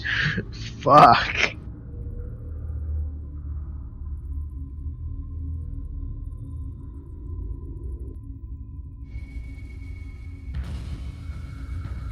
She's still your hand.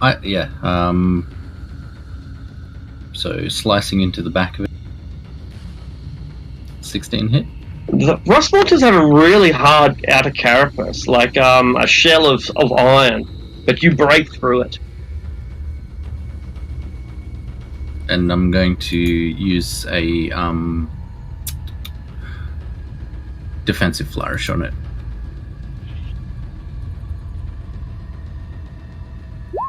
So it takes a further 6 damage, and I have a AC of 25 until my next round. Excellent. You've all but crippled it, all but slain it. It's like a dying cockroach now with its guts smeared against the ground. But it's still alive.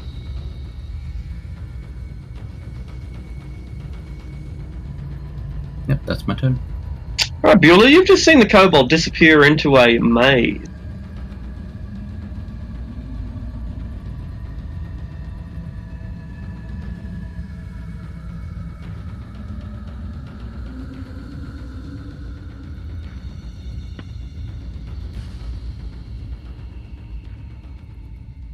Alright, we might go to Meloon War Dragon. Well, picking up the hand axe, he's going to attempt to hack into the carapace and pry one of the plates open. No worries. If he can't get into the meaty.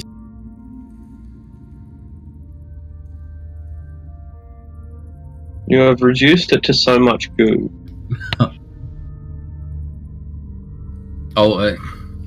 I guess I unleashed all the attacks on it. But seeing as these dwarves have not surrendered, he's going to run up to them. And that'll be his turn. Alright.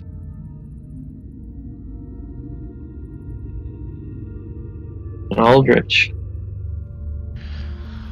With my legal authority, I sentence all you dwarves to death. But wasn't us, say the ones at the back? It was them! And I'm going to use Toll of the Dead on the one that is right next to Maloon. Uh-huh. And it will also hit the one that's the top right of it. So, okay. Dexterity save? No, wisdom. 1, 2. DC 15. They are both slain instantly by the magical power of fire. Spare me, says this dwarf. I am innocent. I have been subjected to great tortures.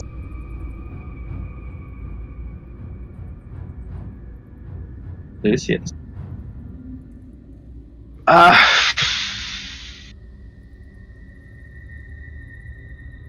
So one of the ones that's still alive is one of the ones that cast Burning Hands, right? Yeah, the one at the front. I'll firebolt him.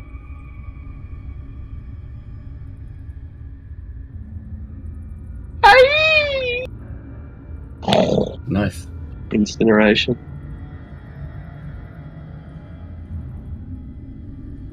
La-di-dee, la-di-da, fine. Whoops.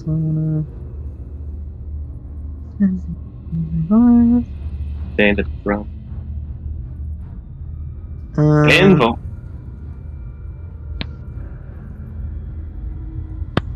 I actually cannot see if there is another dwarf, so... You got dark but vision, what right? do I... You should be able to see What's that one. You have dark vision, right? You should be able to Yeah, see I have dark that vision. one. Yeah, I don't know why. But either way, does this guy actually look like a dwarf to me, or does he look like a Durgar? He's a shield dwarf, a white-skinned dwarf from the surface. It's a female. She's about 4'10". She has a glowing purple circle carved into her head. Okay. Oh yeah. Everybody wait! And then in Dwarven, I'll be like, "What are you doing here?" We were captured by the Xanathar a long time ago. All sorts of horrible surgeries have been performed upon us so that we've been used as spies. We were watching you through the eye stalks. Why did you attack? I did not. I did not. Why did they? She shrugs. Perhaps loyalty to the Xanathar has blinded them to their sensibilities. Can I insight like any of like all this shit that she's just said? Yeah, go ahead. She has one eye closed and one eye open. Is she a snake? We'll find out. Yeah, so what do you want to know with your insight check? Whether or not like she's telling the truth, and then if I think, if she's just gonna be like the rest of them and attack us. She's pleading for her mercy.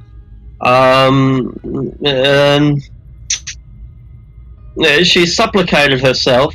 She's had the chance to attack now and hasn't chosen it, and it's obvious to her that this only ends with either her surrender or death. Okay. But she's definitely not like Twinbeard in like how he's like a cool dude and shit, and she's pretty. She's not. I guess when you never really threatened to kill Twinbeard, so it might not be a completely accurate. Fair enough. That's true. But yeah, I guess I have to leave it there because I feel like I did like 20 different things just then. So no worries. All right, Tilly. So you're going through this treasure chest. It's a pretty big chest. What are you going to do with it? I'm going to take everything in it. Excellent. Stuff it into my bag. And run out of the room, I guess. Well, that's done. All right, time to go. I think. Twinbeard, grab whatever you can. We'll leave. I'm gonna blast the dwarf that surrendered. No worry. Aldrich, damn it! I'm serious. We are having a chat after this. She strikes back at you.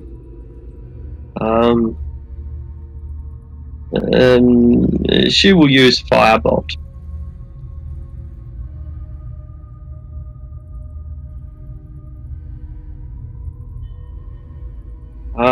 Does anyone intervene, or is this a duel? No, I'm definitely running like up to, I guess, like try and stop Aldrich.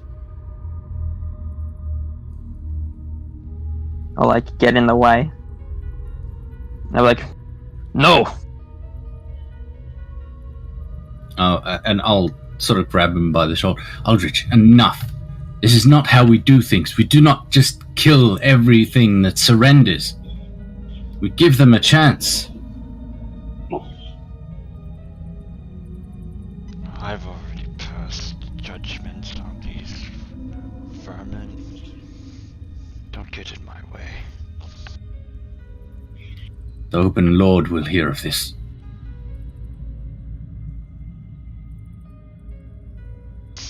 I put my hand down and I just turned the other way. Fine. But if she causes harm to us, it'll be your fault. We've passed enough judgment down here. It's time we take whatever prisoners we have gotten and get out of here. The judicial system up top can take care of it.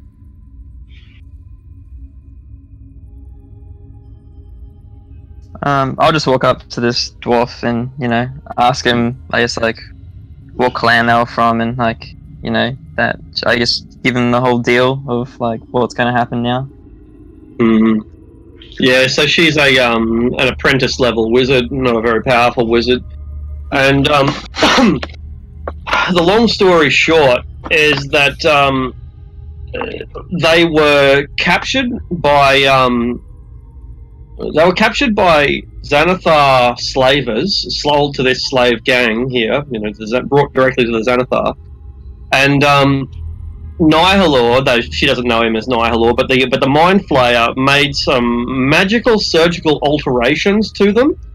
And she hasn't slept in months because Nihilor found a way to create a way for dwarves or spellcasters to maintain concentration 24/7 by surgically altering their brain, meaning that when she sleeps, only half of her brain sleeps at one time, and only one eye is closed at the moment. And right now, she's looking at you through one eye. Right now, half her brain is asleep. Okay. Did she give me a name? Her name is Quella. Quella. Yeah. Yeah, I guess I'll just ask her, like, does she want to leave? Or, like, she'd rather spend eternity in a cell than die down here. Okay. And then I guess, like, if she's happy to, walk with me, then I'll just gesture for her to follow. She has to lean on you a little bit, half asleep, as she quite literally is. Yeah, easy. Alright. Twinbeard, let's go. Aye, let's get out of here. I never thought I'd long to see the sun as much as I do now.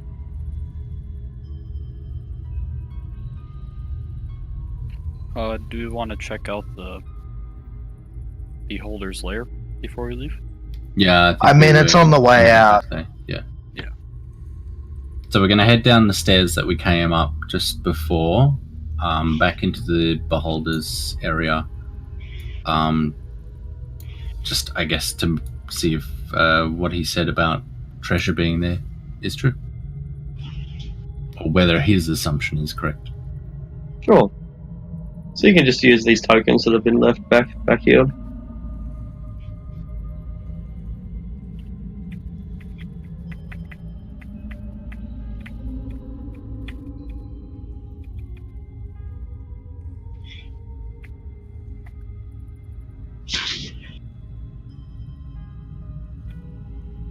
Pat Sange on the soldier. We'll be back for you.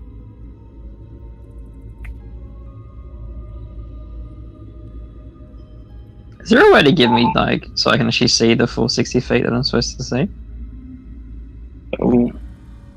Which character, sorry? For Anvil.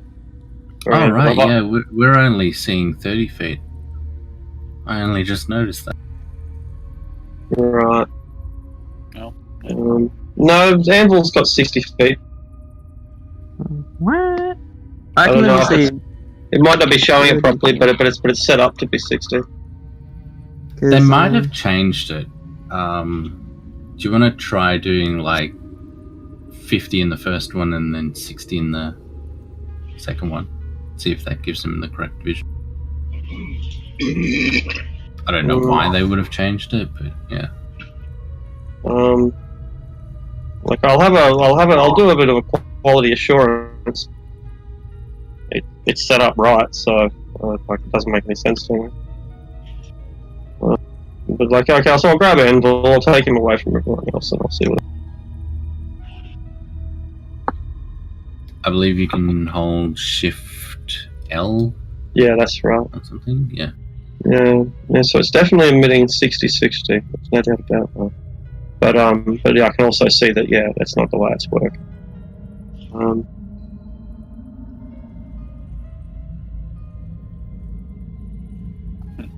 I'll make it 60-0 and see if it makes it work. No, it got worse. 1, 2, 3. Yeah. Maybe these are 10-foot squares. That must be what it is. That's what it is. That could be. Yeah.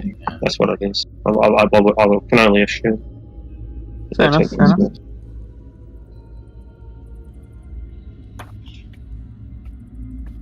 Alright, I'll put you back with the group.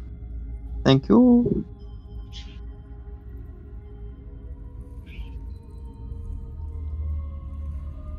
Alright, we were just playing in a very small layer. Yeah, the layer is actually twice as big as we thought it was. Which makes no sense because then, like, the Xanathar is taking up 20s.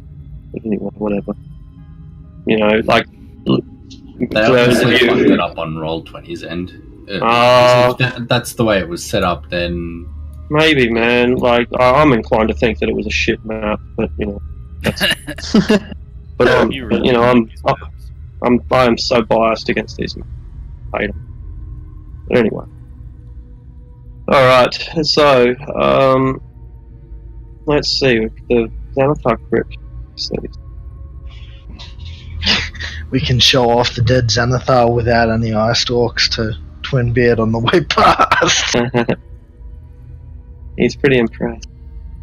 Okay, so, suspended from the floor to ceiling are crystal chandeliers containing 4 dead beholders in embalming fluid.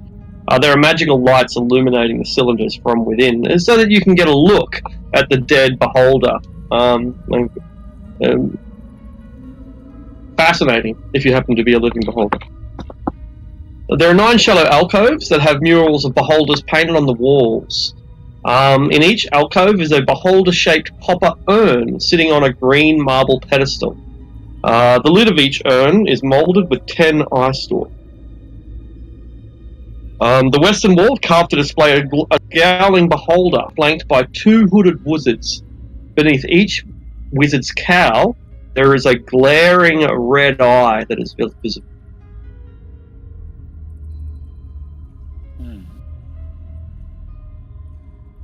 I'll fight this. I do an arcana check on those eyes. Yeah, go ahead. What are you thinking? They look like murals to me. I kind of checked 10. Yeah, not really that very good.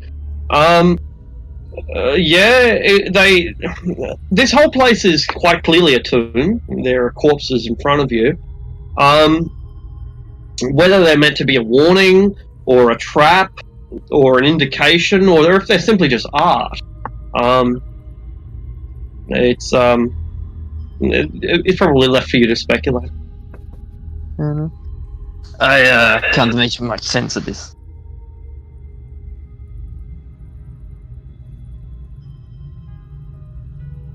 Well, we should What about look you around, see if there's any treasure.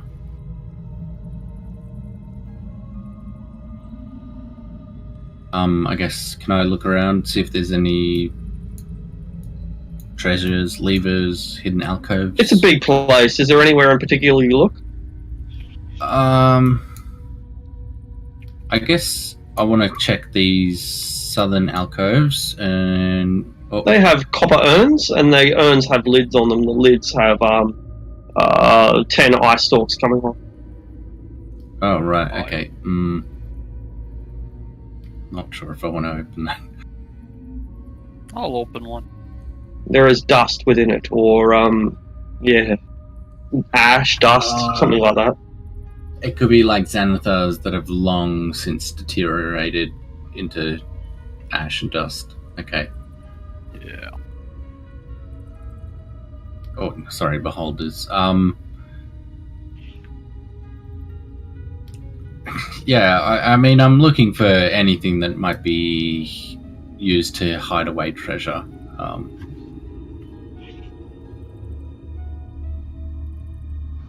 Okay, make an investigation roll.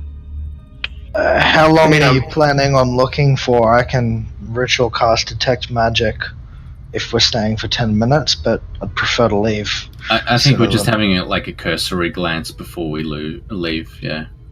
All right, so Beulah, where are you looking, and what are you looking for? Just this whole wall I'm inspecting to see if I can find anything on it, on the mural. Cool. So those wizards with the glowing eyes, you've noticed that the red eye is like a little crystalline button. It's indent and separate from the rest of the mural.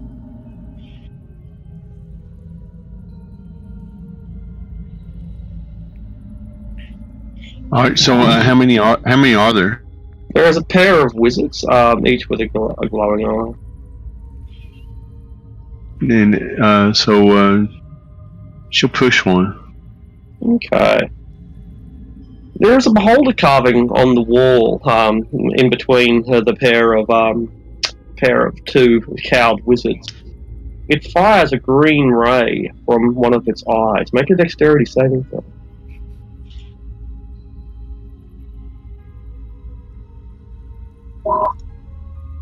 Beulah is disintegrated. What? Oh no. What about the? Okay.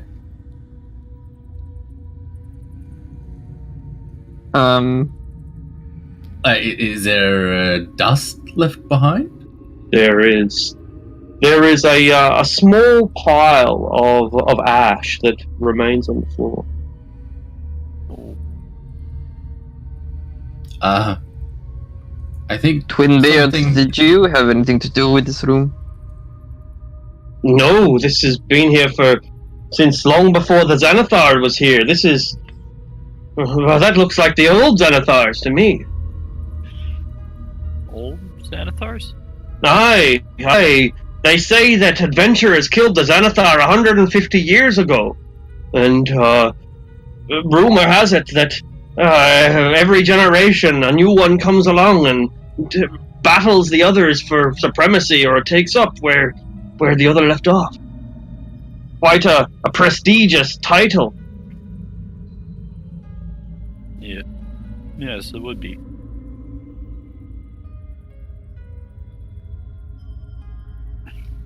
I don't think you can revivify ashes.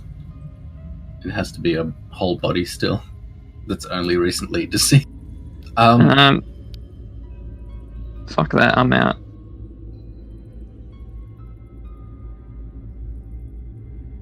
Well, shit. Yeah, I'm gonna sort of step back a bit.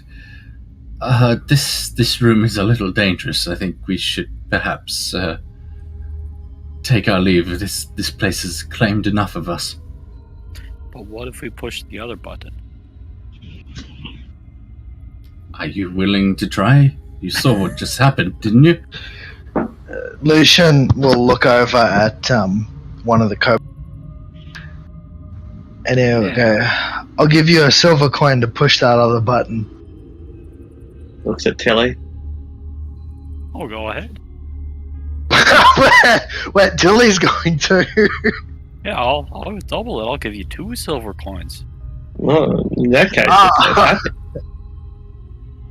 all right. The kobold is delighted and it gives it a go.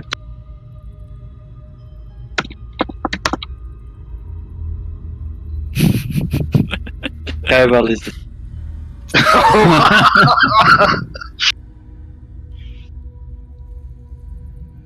Are we satisfied? This is clearly not a good idea. It's some sort of trick to discourage people from stealing whatever those gems are. I'm sure there's some trick behind it. But you're right, it's probably not worth doing.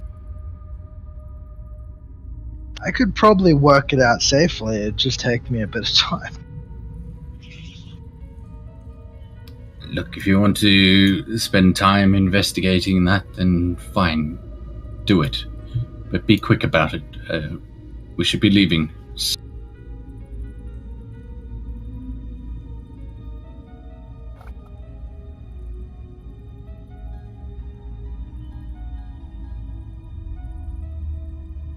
Your plans?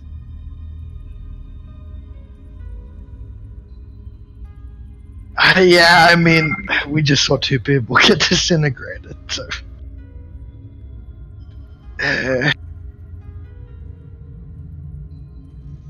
I'll ask the dwarf wizard. Do you know anything about this room? She does not. I was kept imprisoned within the scrying center at all times.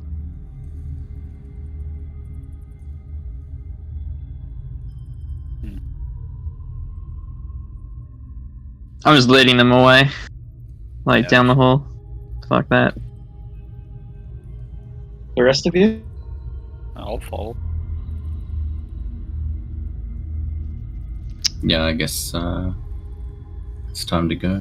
If Lucian Are we gonna floating disc our friends out? No, I think we have to come back as they weigh a bit more than 500 pounds. Yeah, that'd be like a 2,000 pounds or something, 1,000 pounds anyway. Yeah, we're gonna have to come back with some sort of spell to cleanse it from them, or a wizard capable of doing it, which Is, we can potentially buy. You Can know. I go up to Sanj and then I guess just like, does he have any tattoos or anything? You're gonna like knock his dick off or something. Does he have tattoos? but Yeah, he has like he's been genetically altered, so he has some pretty funky physiology. I don't know about tattoos or scarifications. I'm not sure, but he's an unusual looking statue. I'm really fighting the urge to not do something to him. Whatever you do is permanent. Indeed. That's the best part. Some nice chiseled abs. Yeah, and then when he wakes up, he's just bleeding from his abdomen.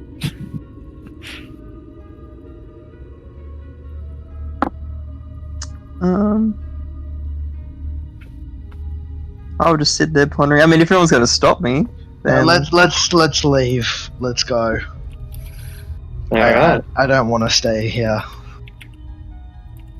Okay. Does Sarge have any facial hair? No, he does not. Do I give him one of them curly as fuck moustaches? How would you give him Nah, a I won't fuck with his mustache? If character. you chisel it into him, then he's just gonna bleed from. Yeah, I'll leave him alone. All right. Meanwhile, so like you leave the beholder lair behind, right? Yeah.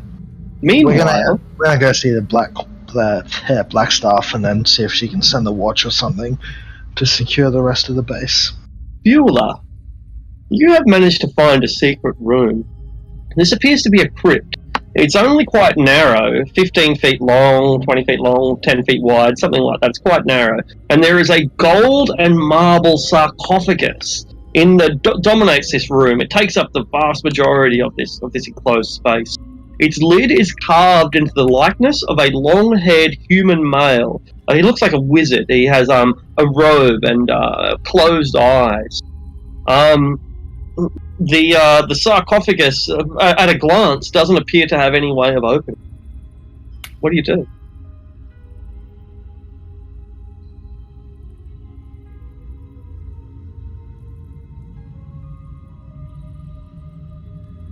Is Beulah here? Beulah? Self on mute.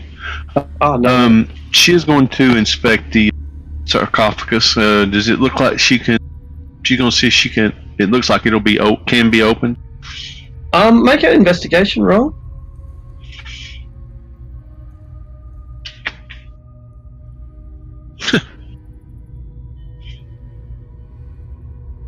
Alright, so you look around and you don't see anything, but what you do notice is that the carving of this statue has lots of eyes on it. The eyes are currently closed, like the robe is covered in eyes, but those eyes are currently closed. But you don't find any way of opening it, no.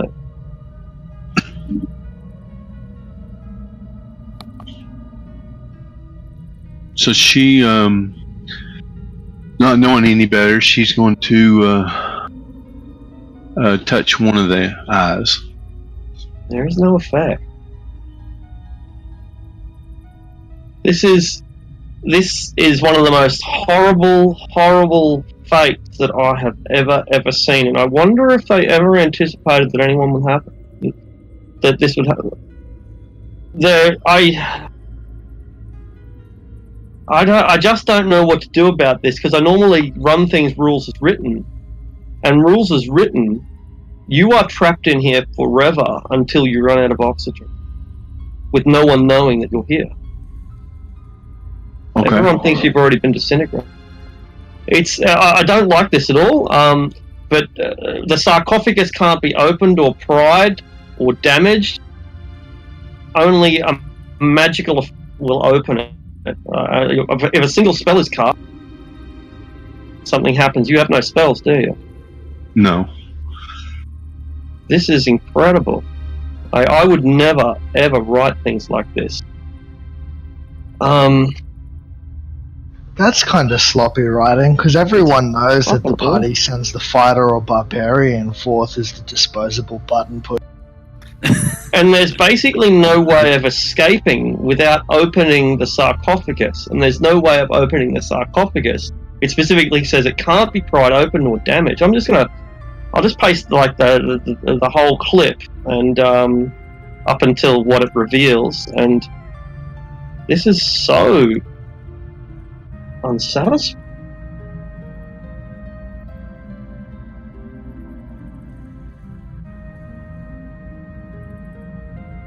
Is the kobold there too? No, the kobold went into the other one. There's two rooms here, and so the kobold's trapped in the other. What the in the fuck? other. You could lose 2 players to this. Mm. That's a... I don't know what to do. What do you do, Beulah? You're trapped in here. Like, let's say 10 minutes passes, an hour passes, let's say a day passes. You're running out of air. You're going to die of asphyxiation before you die of thirst. What do you do? So, Beulah will take a knee, and she'll say a prayer to her God and say, thank you for letting me have this time to honor you. I hope I have honored you with my battle prowess and my ability to show people what orcs really can be, and I hope that I've raised that status and earned some respect in the humans and those others that I've fought beside. As I lay here and die, I hope that I've honored our race, but most of all, I've honored you.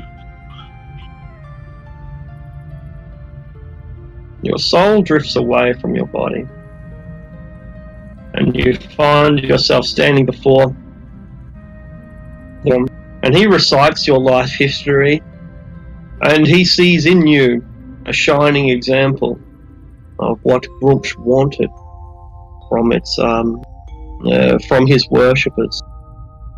And so you are sent to a plane of eternal conflict, where Grumsh reigns over a great blasted wasteland filled with crumbling castles, choked with dying forests, and impossibly large mountains riddled with caves and stalagmites of pure copper. And you find yourself here on this eternal battlefield, waging war for all time in the name of your god, standing proudly alongside the great heroes of war culture, the great destroyers. Rest in peace, Bill.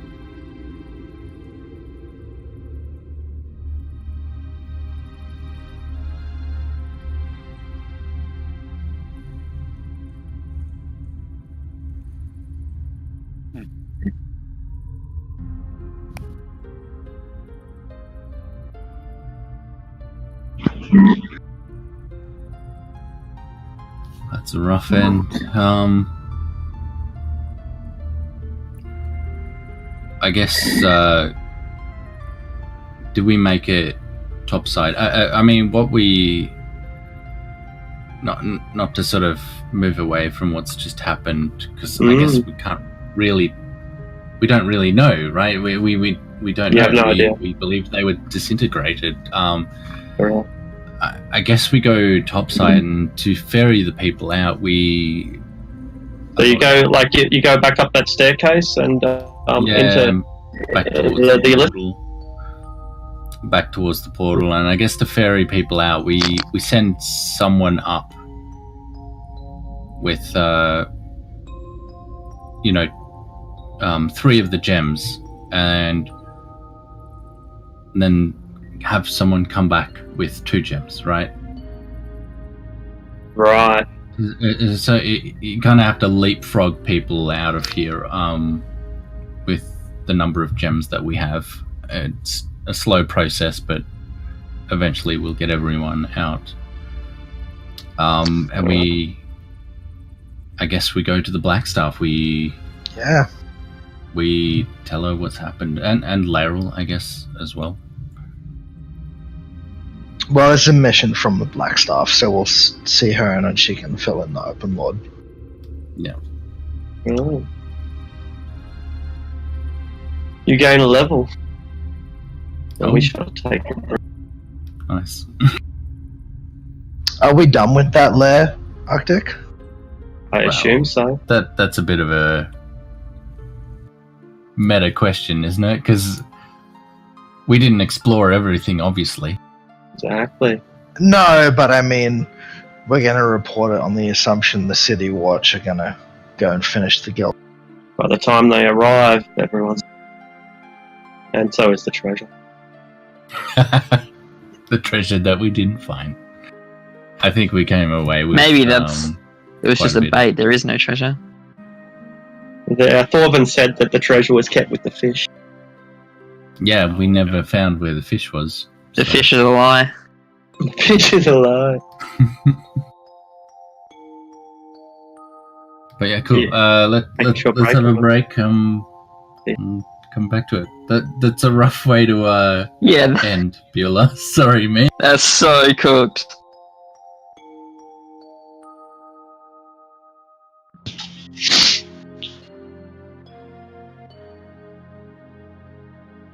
Push the button, you pay the price. Yeah. It's just what it is like. It is an age-old rule for D&D. It's just like one of those things that, like, we would, without meta-wise, like, there's been no reason for us to touch the button either after that. Oh, yeah. Fuck no. Like, if it's disintegrated not 1 but 2 people, I think that's, once bitten, twice shy. You're not gonna fucking touch that thing. Yeah. I mean, normally you wouldn't even touch it a second time. We just had some disposable minions with us. Hey, that kobold wasn't disposable. I mean, at least we don't have to pay him his 3 silver now. Hey, 3 silver and a copper.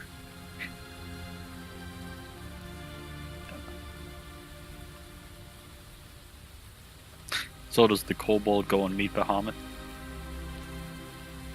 Is he a true follower now?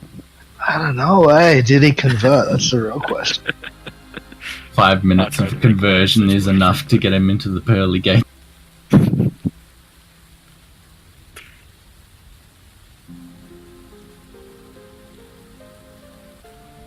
Well, shit, I finally get 3rd level spells, which is nice. Nice. I got Aura of Protection now. Everyone gets +2 to their saves. Oh, right. You're straight paladin. What? Yeah. What oath are you? Vengeance. Nice.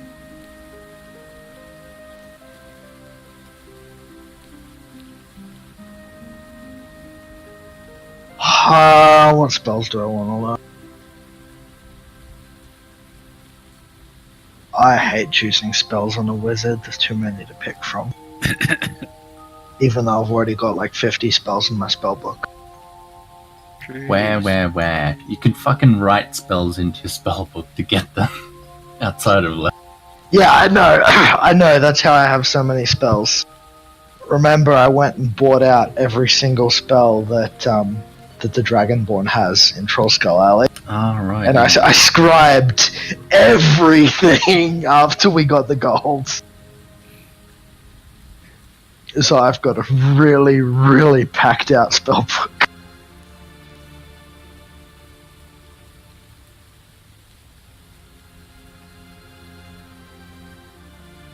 I mean, how many of those spells are you even going to use ever? Well, it means I can change them around for whatever situation I want. Yeah.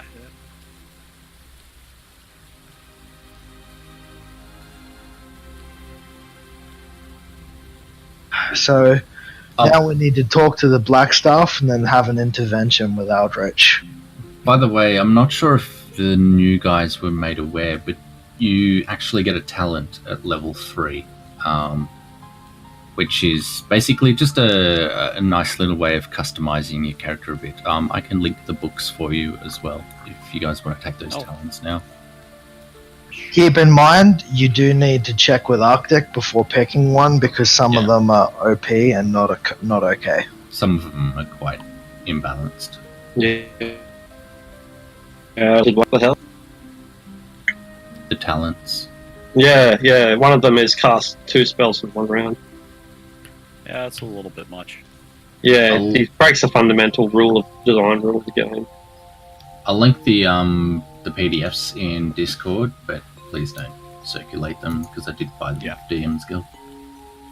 Alright, now for the bit that I've been waiting for well over a week. I want to see what Vadra's reaction's going to be. Yeah, good call. I'm assuming this is something you've put a bit of thought into. She's pretty surprised. It's not a minor conversation. How do you plan for that, you know? Yeah, You exactly. just Yeah, that's exactly right. Just, I haven't really worked out what I should even now. I'm just disappointed we didn't get that bastard fucking drow that ran away from us. Or the mind player. Yeah, but we did destroy his thing and secure the lair, so he's going to be a bit behind on making them little brain puppies for a while. Alright.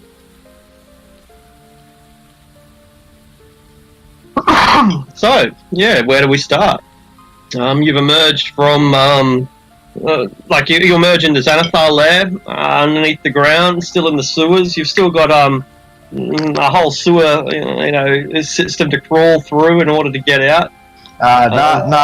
We're going up through the halfling establishment again. Yeah. I think the first course of action, I mean, yes, we want to report to Bajra, but we need to also help our friends that are still stuck down there. One thing that Severin wants to do is to secure a means of turning them back to, well, if he... Would he know that you can turn people back from stone? Probably. It's It's kind of like one of those myths you hear about, I guess. Yeah, exactly. And it also kind of just makes sense that any spell can then be reversed, Okay, yeah, I just didn't want to assume, but yeah, it's a DC 10 Arcana check. Okay, I'll make that. Yeah, I'll make that as well because I want to help Sanj out. But would I know the avenues to maybe get someone returned from such a state in a city as large as Waterdeep? Yeah, a simple scroll should do it. Stone to flesh. Well, I'm gonna head back to the manor and get some gold and see if I can't buy a scroll to reverse the process on Sanj and that other fellow. We should go and see the Black Staff first. She may be able to get one for us. We can purchase them afterwards. I mean, they've been turned to stone. It's not like they're in a hurry, are they? Really? I suppose not, but I wouldn't want to leave them down there for too long. What I mean to say is that I don't want to trust you with free access to the gold. Well, I'm glad we've come so far in our friendship.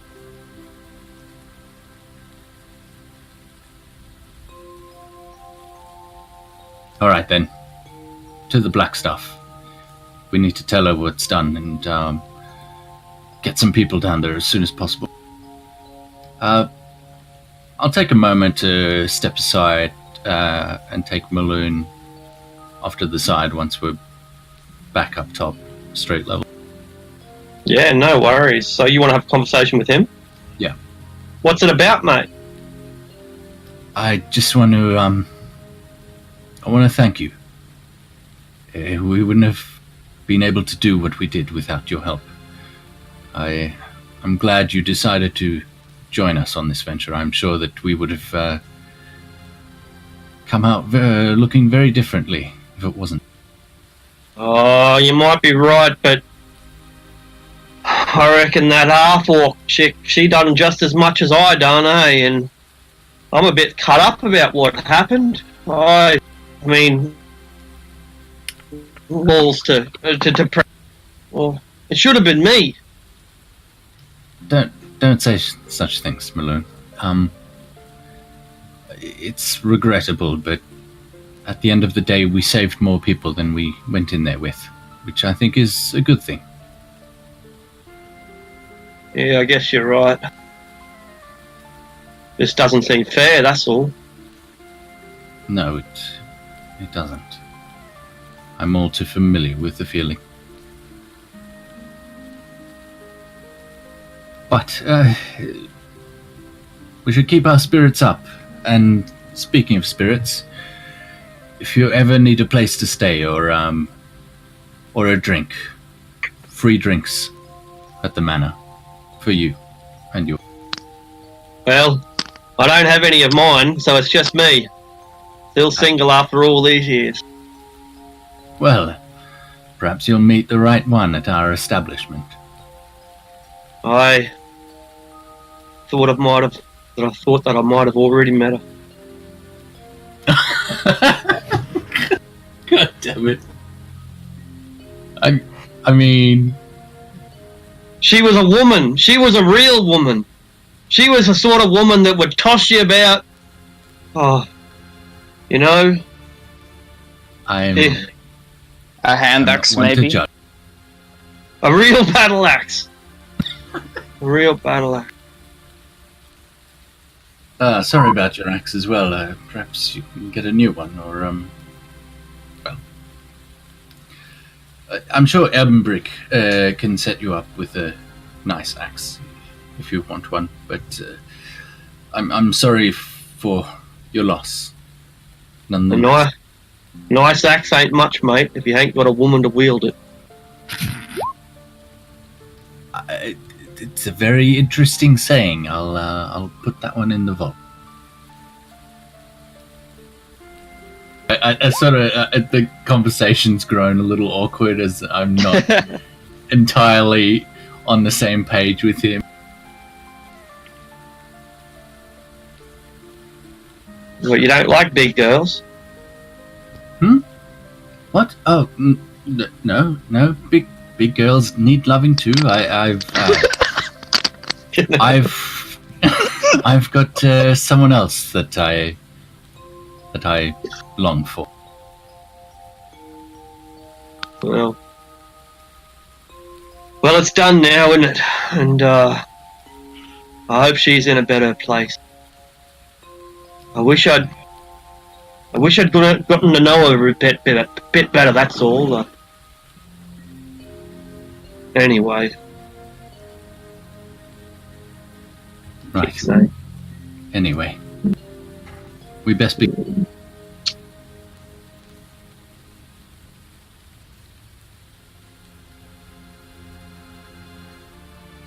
So I guess can we find a taxi?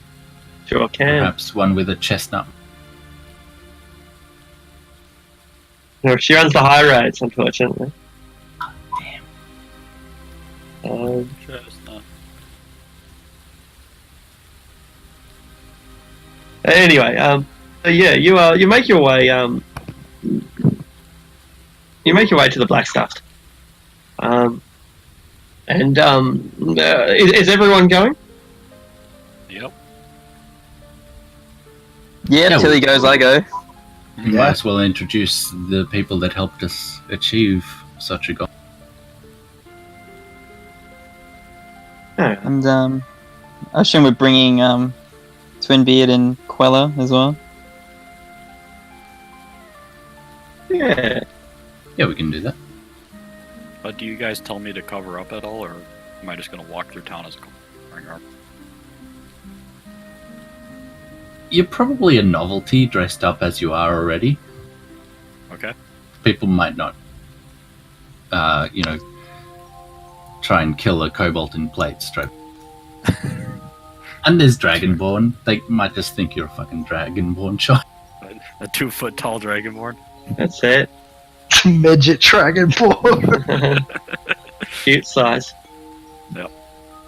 Alright, so yeah, the parade that as you go through the street, hailing hailing a cab and getting over there, there's no shortage of looks of people shaking their heads at what this city has become to have such vagrants, such open criminals just traipsing through the street. I don't even change. The guards stop you at times. The town watch and challenge you. Where's your peace knot? What's a peace knot? It's like this. You tie a knot. It's a 5 gold piece fine. He says, for openly brandishing your weapon. But look, you got to do this, and he shows you how to tie a peace knot. 5 gold piece fine. Now pay up, each of yous. Oh yes, of course, sir. Lucius is gonna very obviously slow movements, straighten up his collar, and then pull out his family crest, his necklace, and then his signet ring, and kind of adjust them. Kind of not responding to this guy, just being very obvious with his movements. All right. This your entourage, sir? Yes. You can't have monsters. I see. Well, Mr. Silvercloak, you can't have monsters just running around with weapons openly in Waterdeep. They I don't are with remember us. seeing that on the Code Legal. It's a bylaw, sir. I'm sure it's in there. It's more to the law than the code legal, you know? The two kobolds have just helped us in a very difficult endeavor, and I don't think the Blackstaff would be very happy to hear that we were being detained. Oh, you're not being detained, sirs, madams, monsters.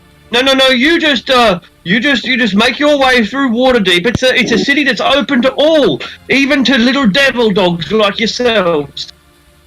Hey. One word, Dragon. No devil, no dog, Dragon. Oh, dragon dogs. Oh. That's quite impressive. Oh, wow. Yeah. Did you know, honey, I met dragon dogs today. What do dragon dogs love? Oh, they run around in armor and apparently they do heroic things. Well, let's go out there, have some potatoes. It's like a Monty Python sketch. I was kneel down to Tilly. Just like, this place sucks. Just kneel, like you kneel and then like... As you're kneeling, I'm looking up at you, like, what are you talking about? All these tall buildings? There's so many people here? This is wonderful. Ugh. Look, can we go now? Yes, let's be on our way. I should mention that the person we are seeing is quite a prominent figure within the city, and you should show her all due respect. That being said, she may ask things of you which you, well, she will ask things of you, I think, knowing what we have been through. So just be prepared for that. Okay, sir. Is Malone coming with us to see the Blackstaff? If he has to. Don't really bloody want to, you know? Like, They see She looks at me. each other. she looks at me real funny, that woman. Like I've still got something in my head or something. If you would feel more comfortable, you're welcome to go back to the manor and Yeah, right. have a drink. Might hit the piss, eh? You know, get this out of me. Check. You ever been in love before, mate? You ever been in love? Yes, I have, actually. Do you believe in love at first sight? Do you think that you can see a woman who's so thick that you just fall apart? Not quite, but I understand where you're coming from. Yeah. Life won't be the same without her. He's I'm gonna sure there's walk. plenty more whales in the sea.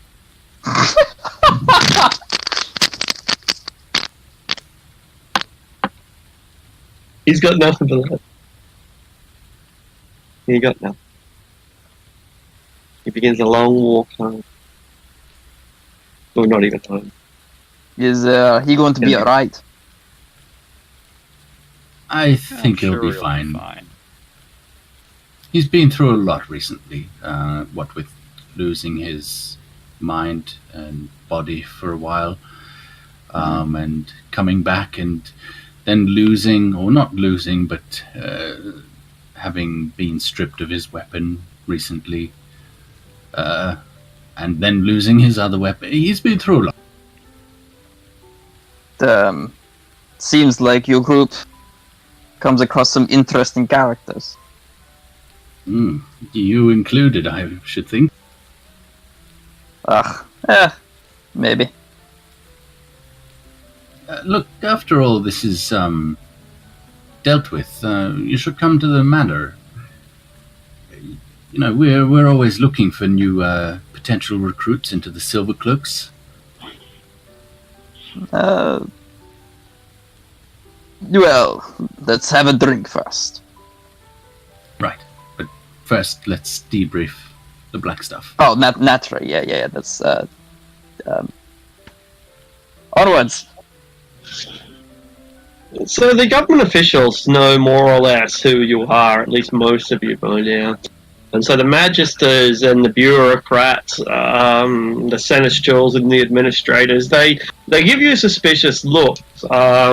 But some of them are also looks of respect. There's as much admiration as there is apprehension. You find yourself in this tall tower that reaches up to the sky, with winding stairs of black with gold trim, floor after floor after floor. There are offices that lead to lesser divisions within the Magisters. The office of illusion protection, the office of removing curses, the sort of office for and various different government bureaucracies that specialize mostly around the arc. Eventually, you find yourself at the top floor in the presence of the Black Star.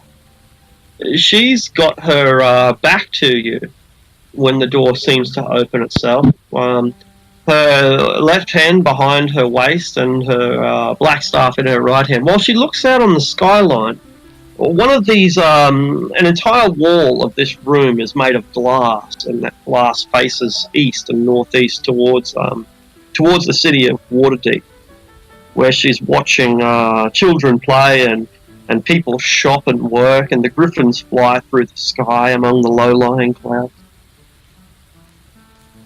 Oh, hello. So, what have you got to report? Wow, there's more of you than I remember.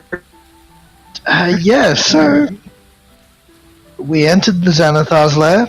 We found the Mind Flayer. Amara is there as well. Yeah, we found Nihilor.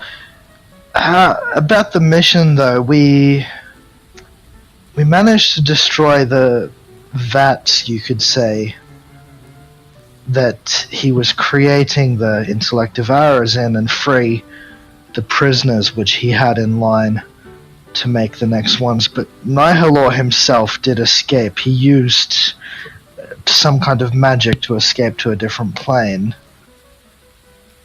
A different plane or deeper into Undermountain? We aren't 100% certain, but it did seem like he plane shifted. Yes, we can't be sure, but nonetheless he escaped. More so, we were beset by the lair itself. Many thugs and other would-be assassins came after us, but I think you'll be pleased at what we have to report. I look to Lucius again. Lucius is kind of like, I don't know how to say this, and just holds up a couple of the Beholder eye stalk. She squints at first, not sure what they are, and then her eyes go wide. Xanathar? Lucius kind of shakes one of the eye stalks, like, yes, hello. But how? Well, it was all very exciting.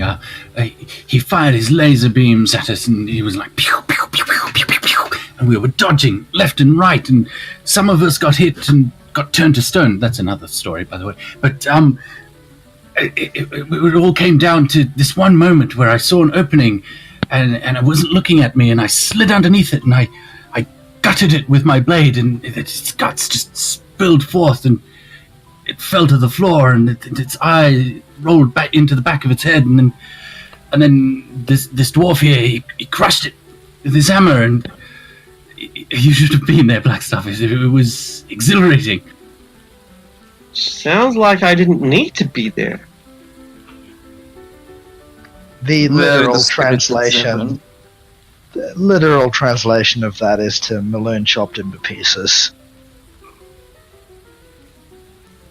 Well, I'm glad that he was of use to you after all the problems that he caused us.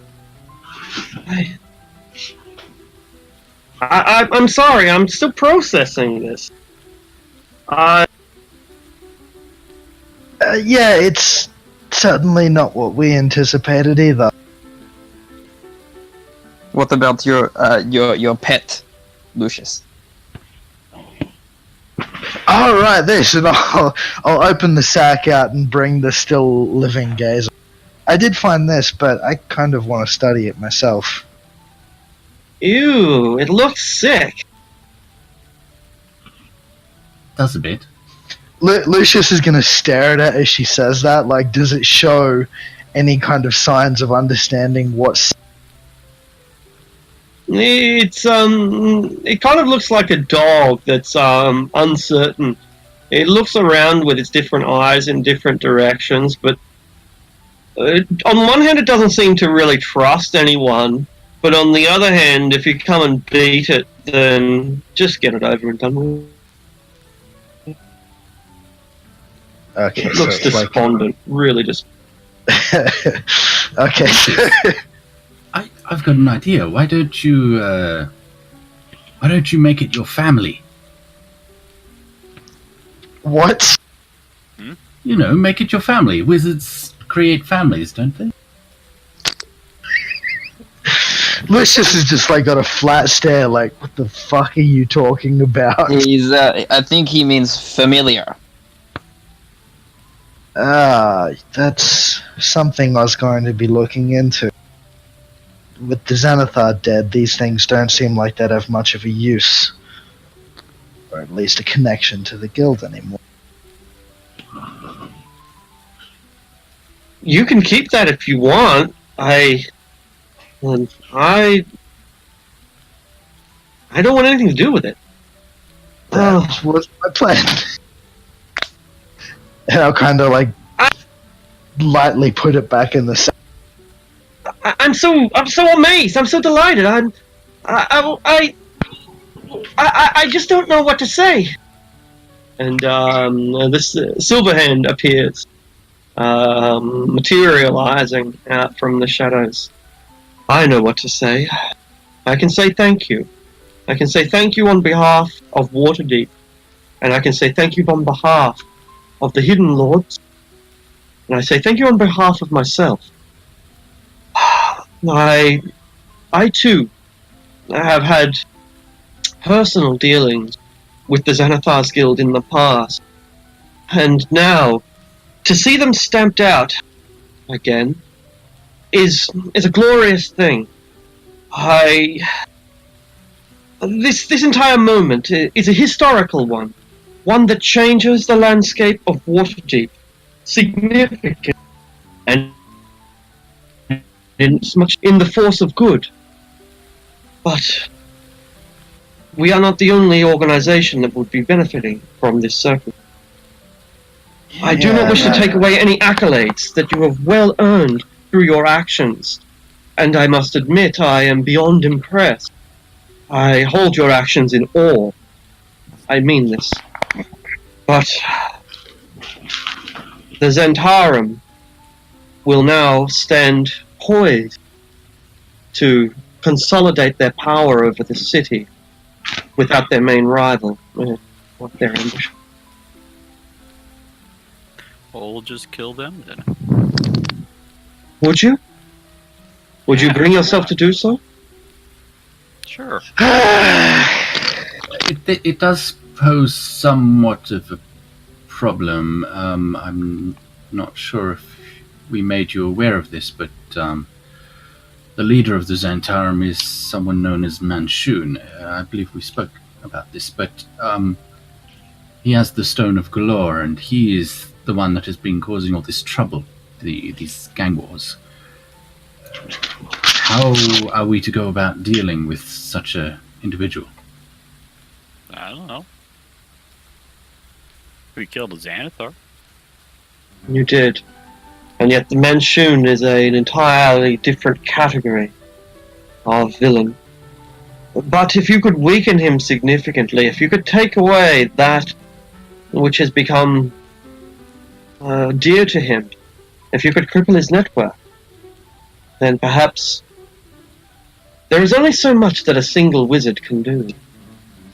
If you have dared to infiltrate the Xanathar's Guild, Can you bring yourself now to do the same to call out towers?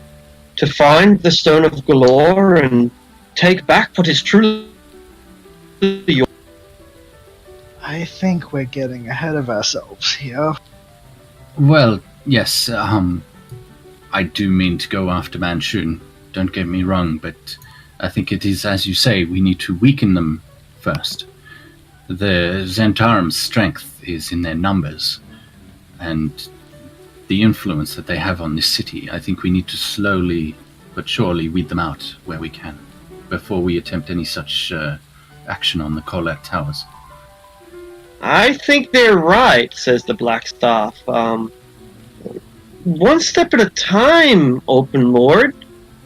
Let's not put too much on their plate too fast. She looks at the staff. She looks back at the Open Lord. I suppose you are correct. You are valuable to me. I should not gamble. Then perhaps you would be willing to clean up what's left of the Xanathar's guild. The destruction of its central core, of its master, will be more than crippling. It will be just devastating. Yet, I sense that all of their operatives will simply flee into the Undermountain. It would be prudent if these undesirables were cleaned up. Would it not be a better idea for the Zentarim to deal with it? I mean, they surely hold a grudge against each other still. They may just thin themselves fighting each other. It means less blood spilled on our part. I think you should listen to what he's saying. But Laeral shakes her head again. No. The Zentarim will find a way to convince them to leave. There will be a consolidation. What have the Xanathars got to fight for anymore, anyway? I assume that you took care... If you took care of Nihilor and the Xanathar, I cannot imagine that the other subordinates offered much resistance. Then perhaps some did. sort of... There was one or two other lieutenants we dealt with, but I need to clarify, Nihilor's not dead. We chased him off, but we don't know when he'll be back. No, but we do know where we will find him.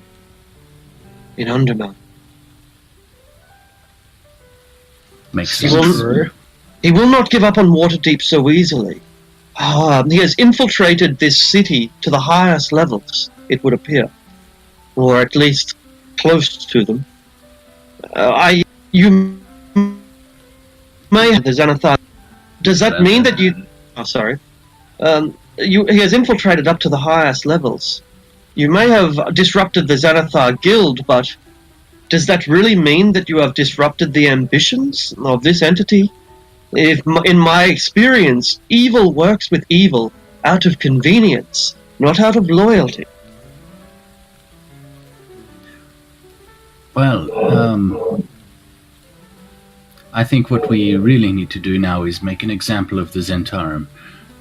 The Xanathar will be in disarray, but we need to make sure that the people and the Xanathars, what remains of their guild, see what happens to the Zentarim as well, and they'll be less likely to join forces.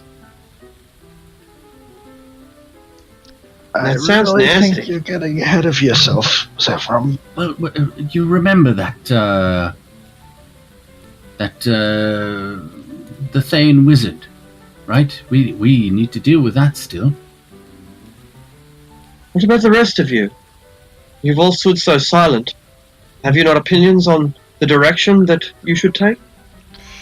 I would like to discuss reward for disposing of Xanathar. Surely you are in deserve of one. Although this was never a government task given to you, you have performed well beyond expectation. Accolades are yours, official titles.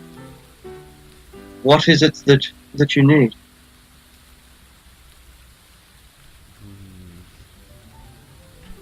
Nothing comes to mind as of now. I currently have nary a copper to my name. Well, if you have no money, then let that not be so. 1,000 gold pieces in each of your pockets. It's very generous of you, Overlord. Perhaps. A trifling matter compared to the coin that will be saved. Now that the slavery and the chaos will hopefully grind to a halt. If I might say one more thing, Overlord.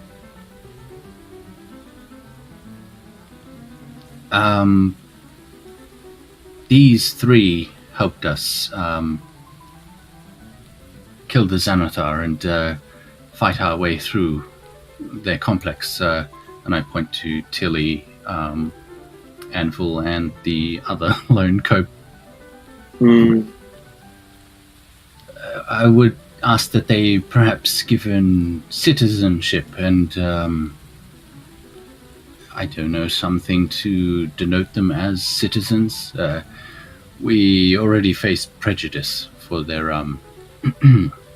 heritage.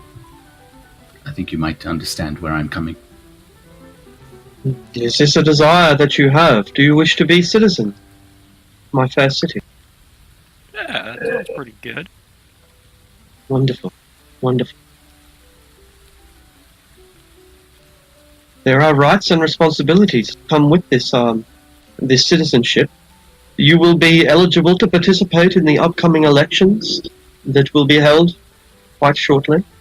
And you will be required to pay taxes at the end of every month. Do you understand what I'm saying? I think so. Bahamut. Bahamut. Well, I can say that in all of the heavens there is no more noble a god than the Paladin Dragon. Exactly. You smile. I am amazed at what you have achieved. I truly am.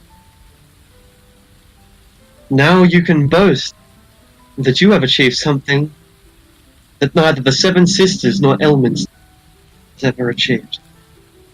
You have earned your place in the annals of history. And truly, you are the heroes.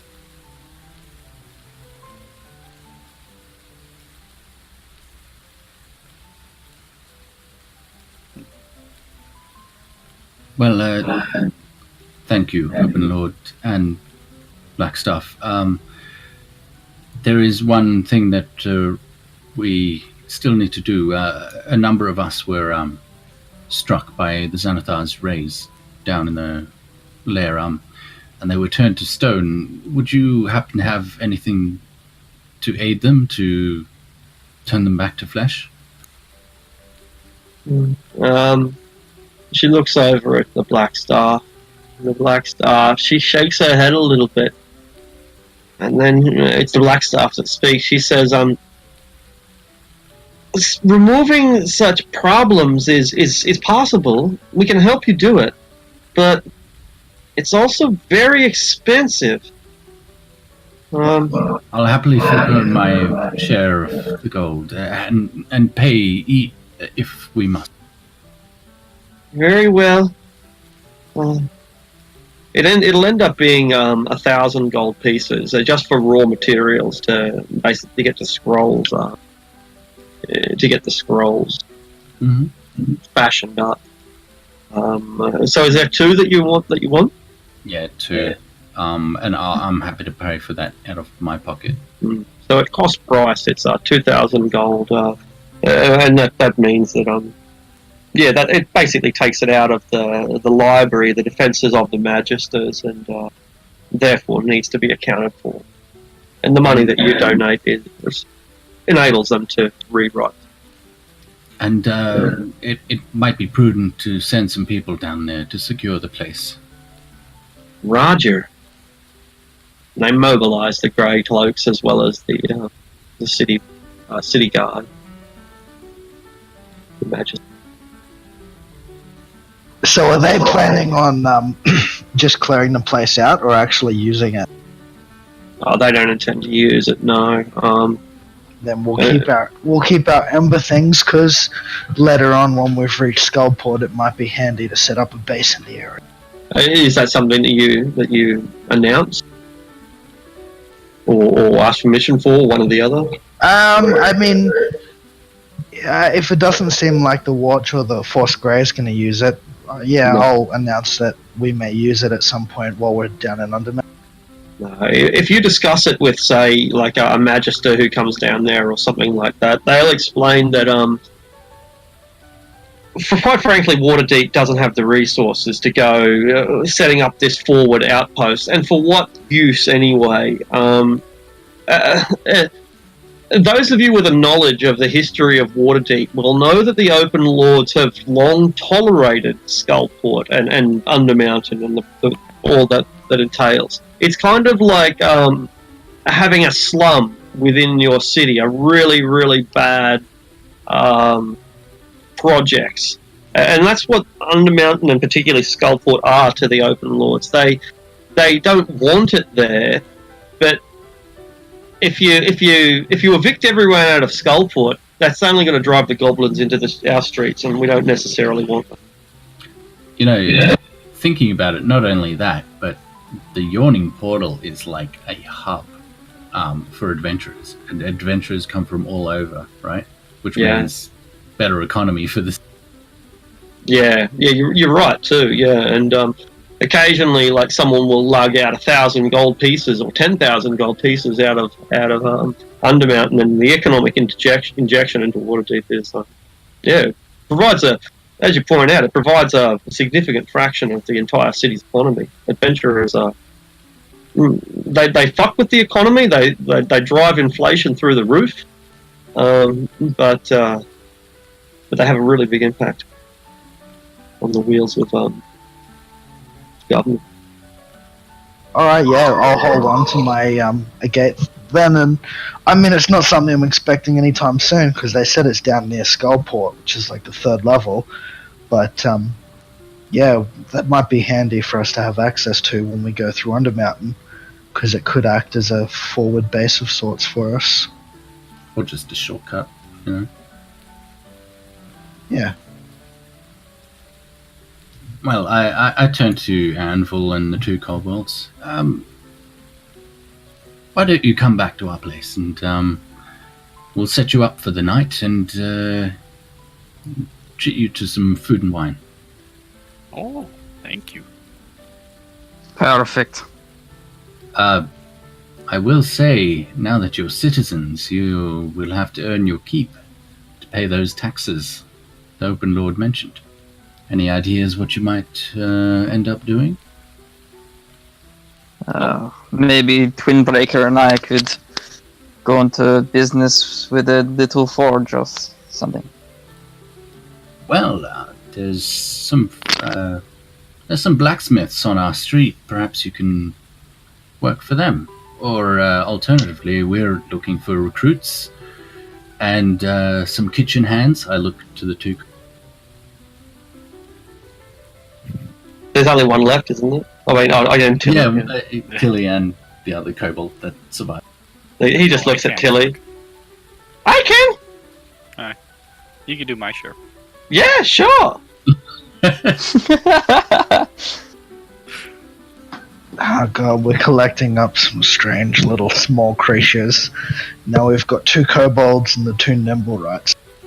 Anything for you, Princess Tilly? We're going to open up our own Ripley's, believe it or not. Yeah, appreciate. Alright. So there is a... You cut out again. Oh, really? I wonder why. Maybe. It happens every so often, but I don't know why. Is it maybe when you're like uploading or opening something? It's actually not. So, but I've got a housemate, so maybe they're doing something. I don't know. Yeah, that could be it. They're watching porn. Possibly. Classic. I don't want to talk about that. Like, I really don't. So let's move on. While we're excavating the den, the Xanathar's lair, over the next 10 days, because like they send an initial wave of attackers down there, but everyone's gone. So slowly, it's a fair journey to get there, right? It's a fair journey to get there, and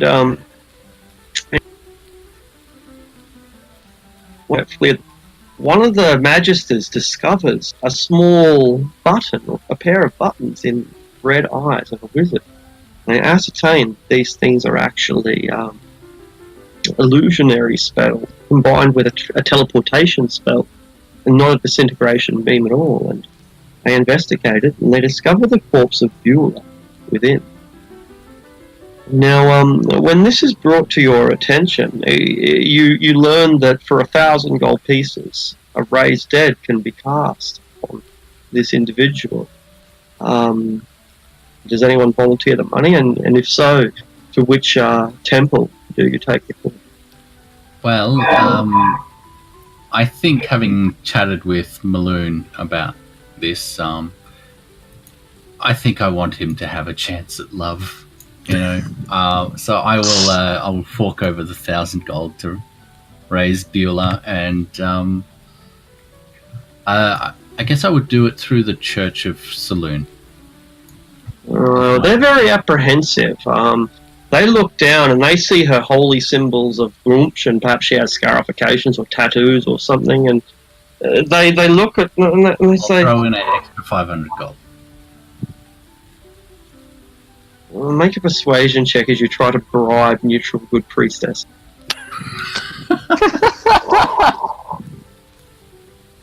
That's pretty good. They tell you that they are actually in need of a new altar back at their own homes, a new nice silver altar in their personal chapels.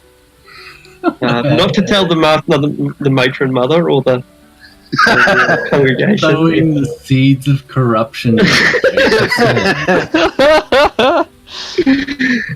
Look, you know what Arctic's like. 2 weeks from now, we're going to hear about a handful of Saloon priestesses that have fallen into the embrace of Shah. Exactly. That's and they're assassinating the Temple of Warkeen because they fight corruption. But anyway, but meanwhile, in a faraway plane in the outer plains, in some distant realm of eternal war, Grumsh is fighting a battle, and he's fighting against his ancient foes, these fallen elves who are also who gave their souls to sinister deities, and these eternal warriors who have died in their own home material plane now wage this endless war over this great expanse. Rust rains from the sky and fire from them. Hundreds of thousands die, and Beulah is in the thick of this, swinging her mighty glaive, stomping in the shadow of her god, and we're winning this war. But Beulah, you get a pull. Your soul feels an echo of life, and silver beams of moonlight surround you and try to pull you away from this scene of war and take you back to the land of the living to make you breathe it. But what will you do? Will you leave Grumsh's side in this eternal battle? Will you go back to the world of the living, and why?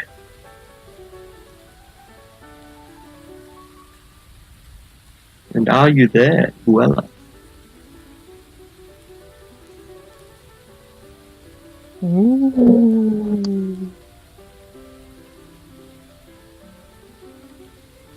Yes, we may never know.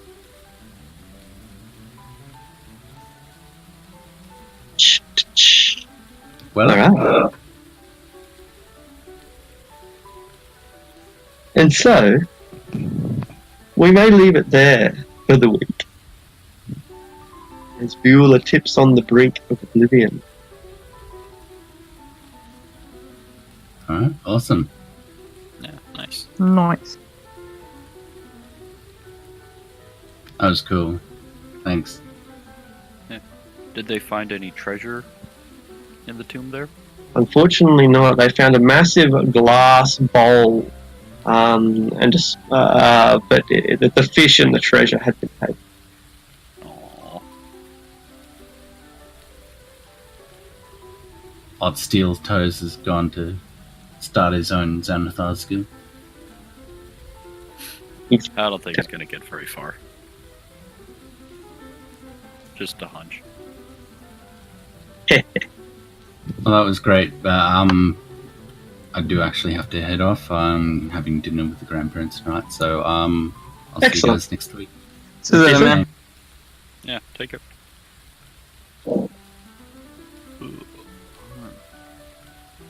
Talk to you all later. See you soon. Goodbye. Later.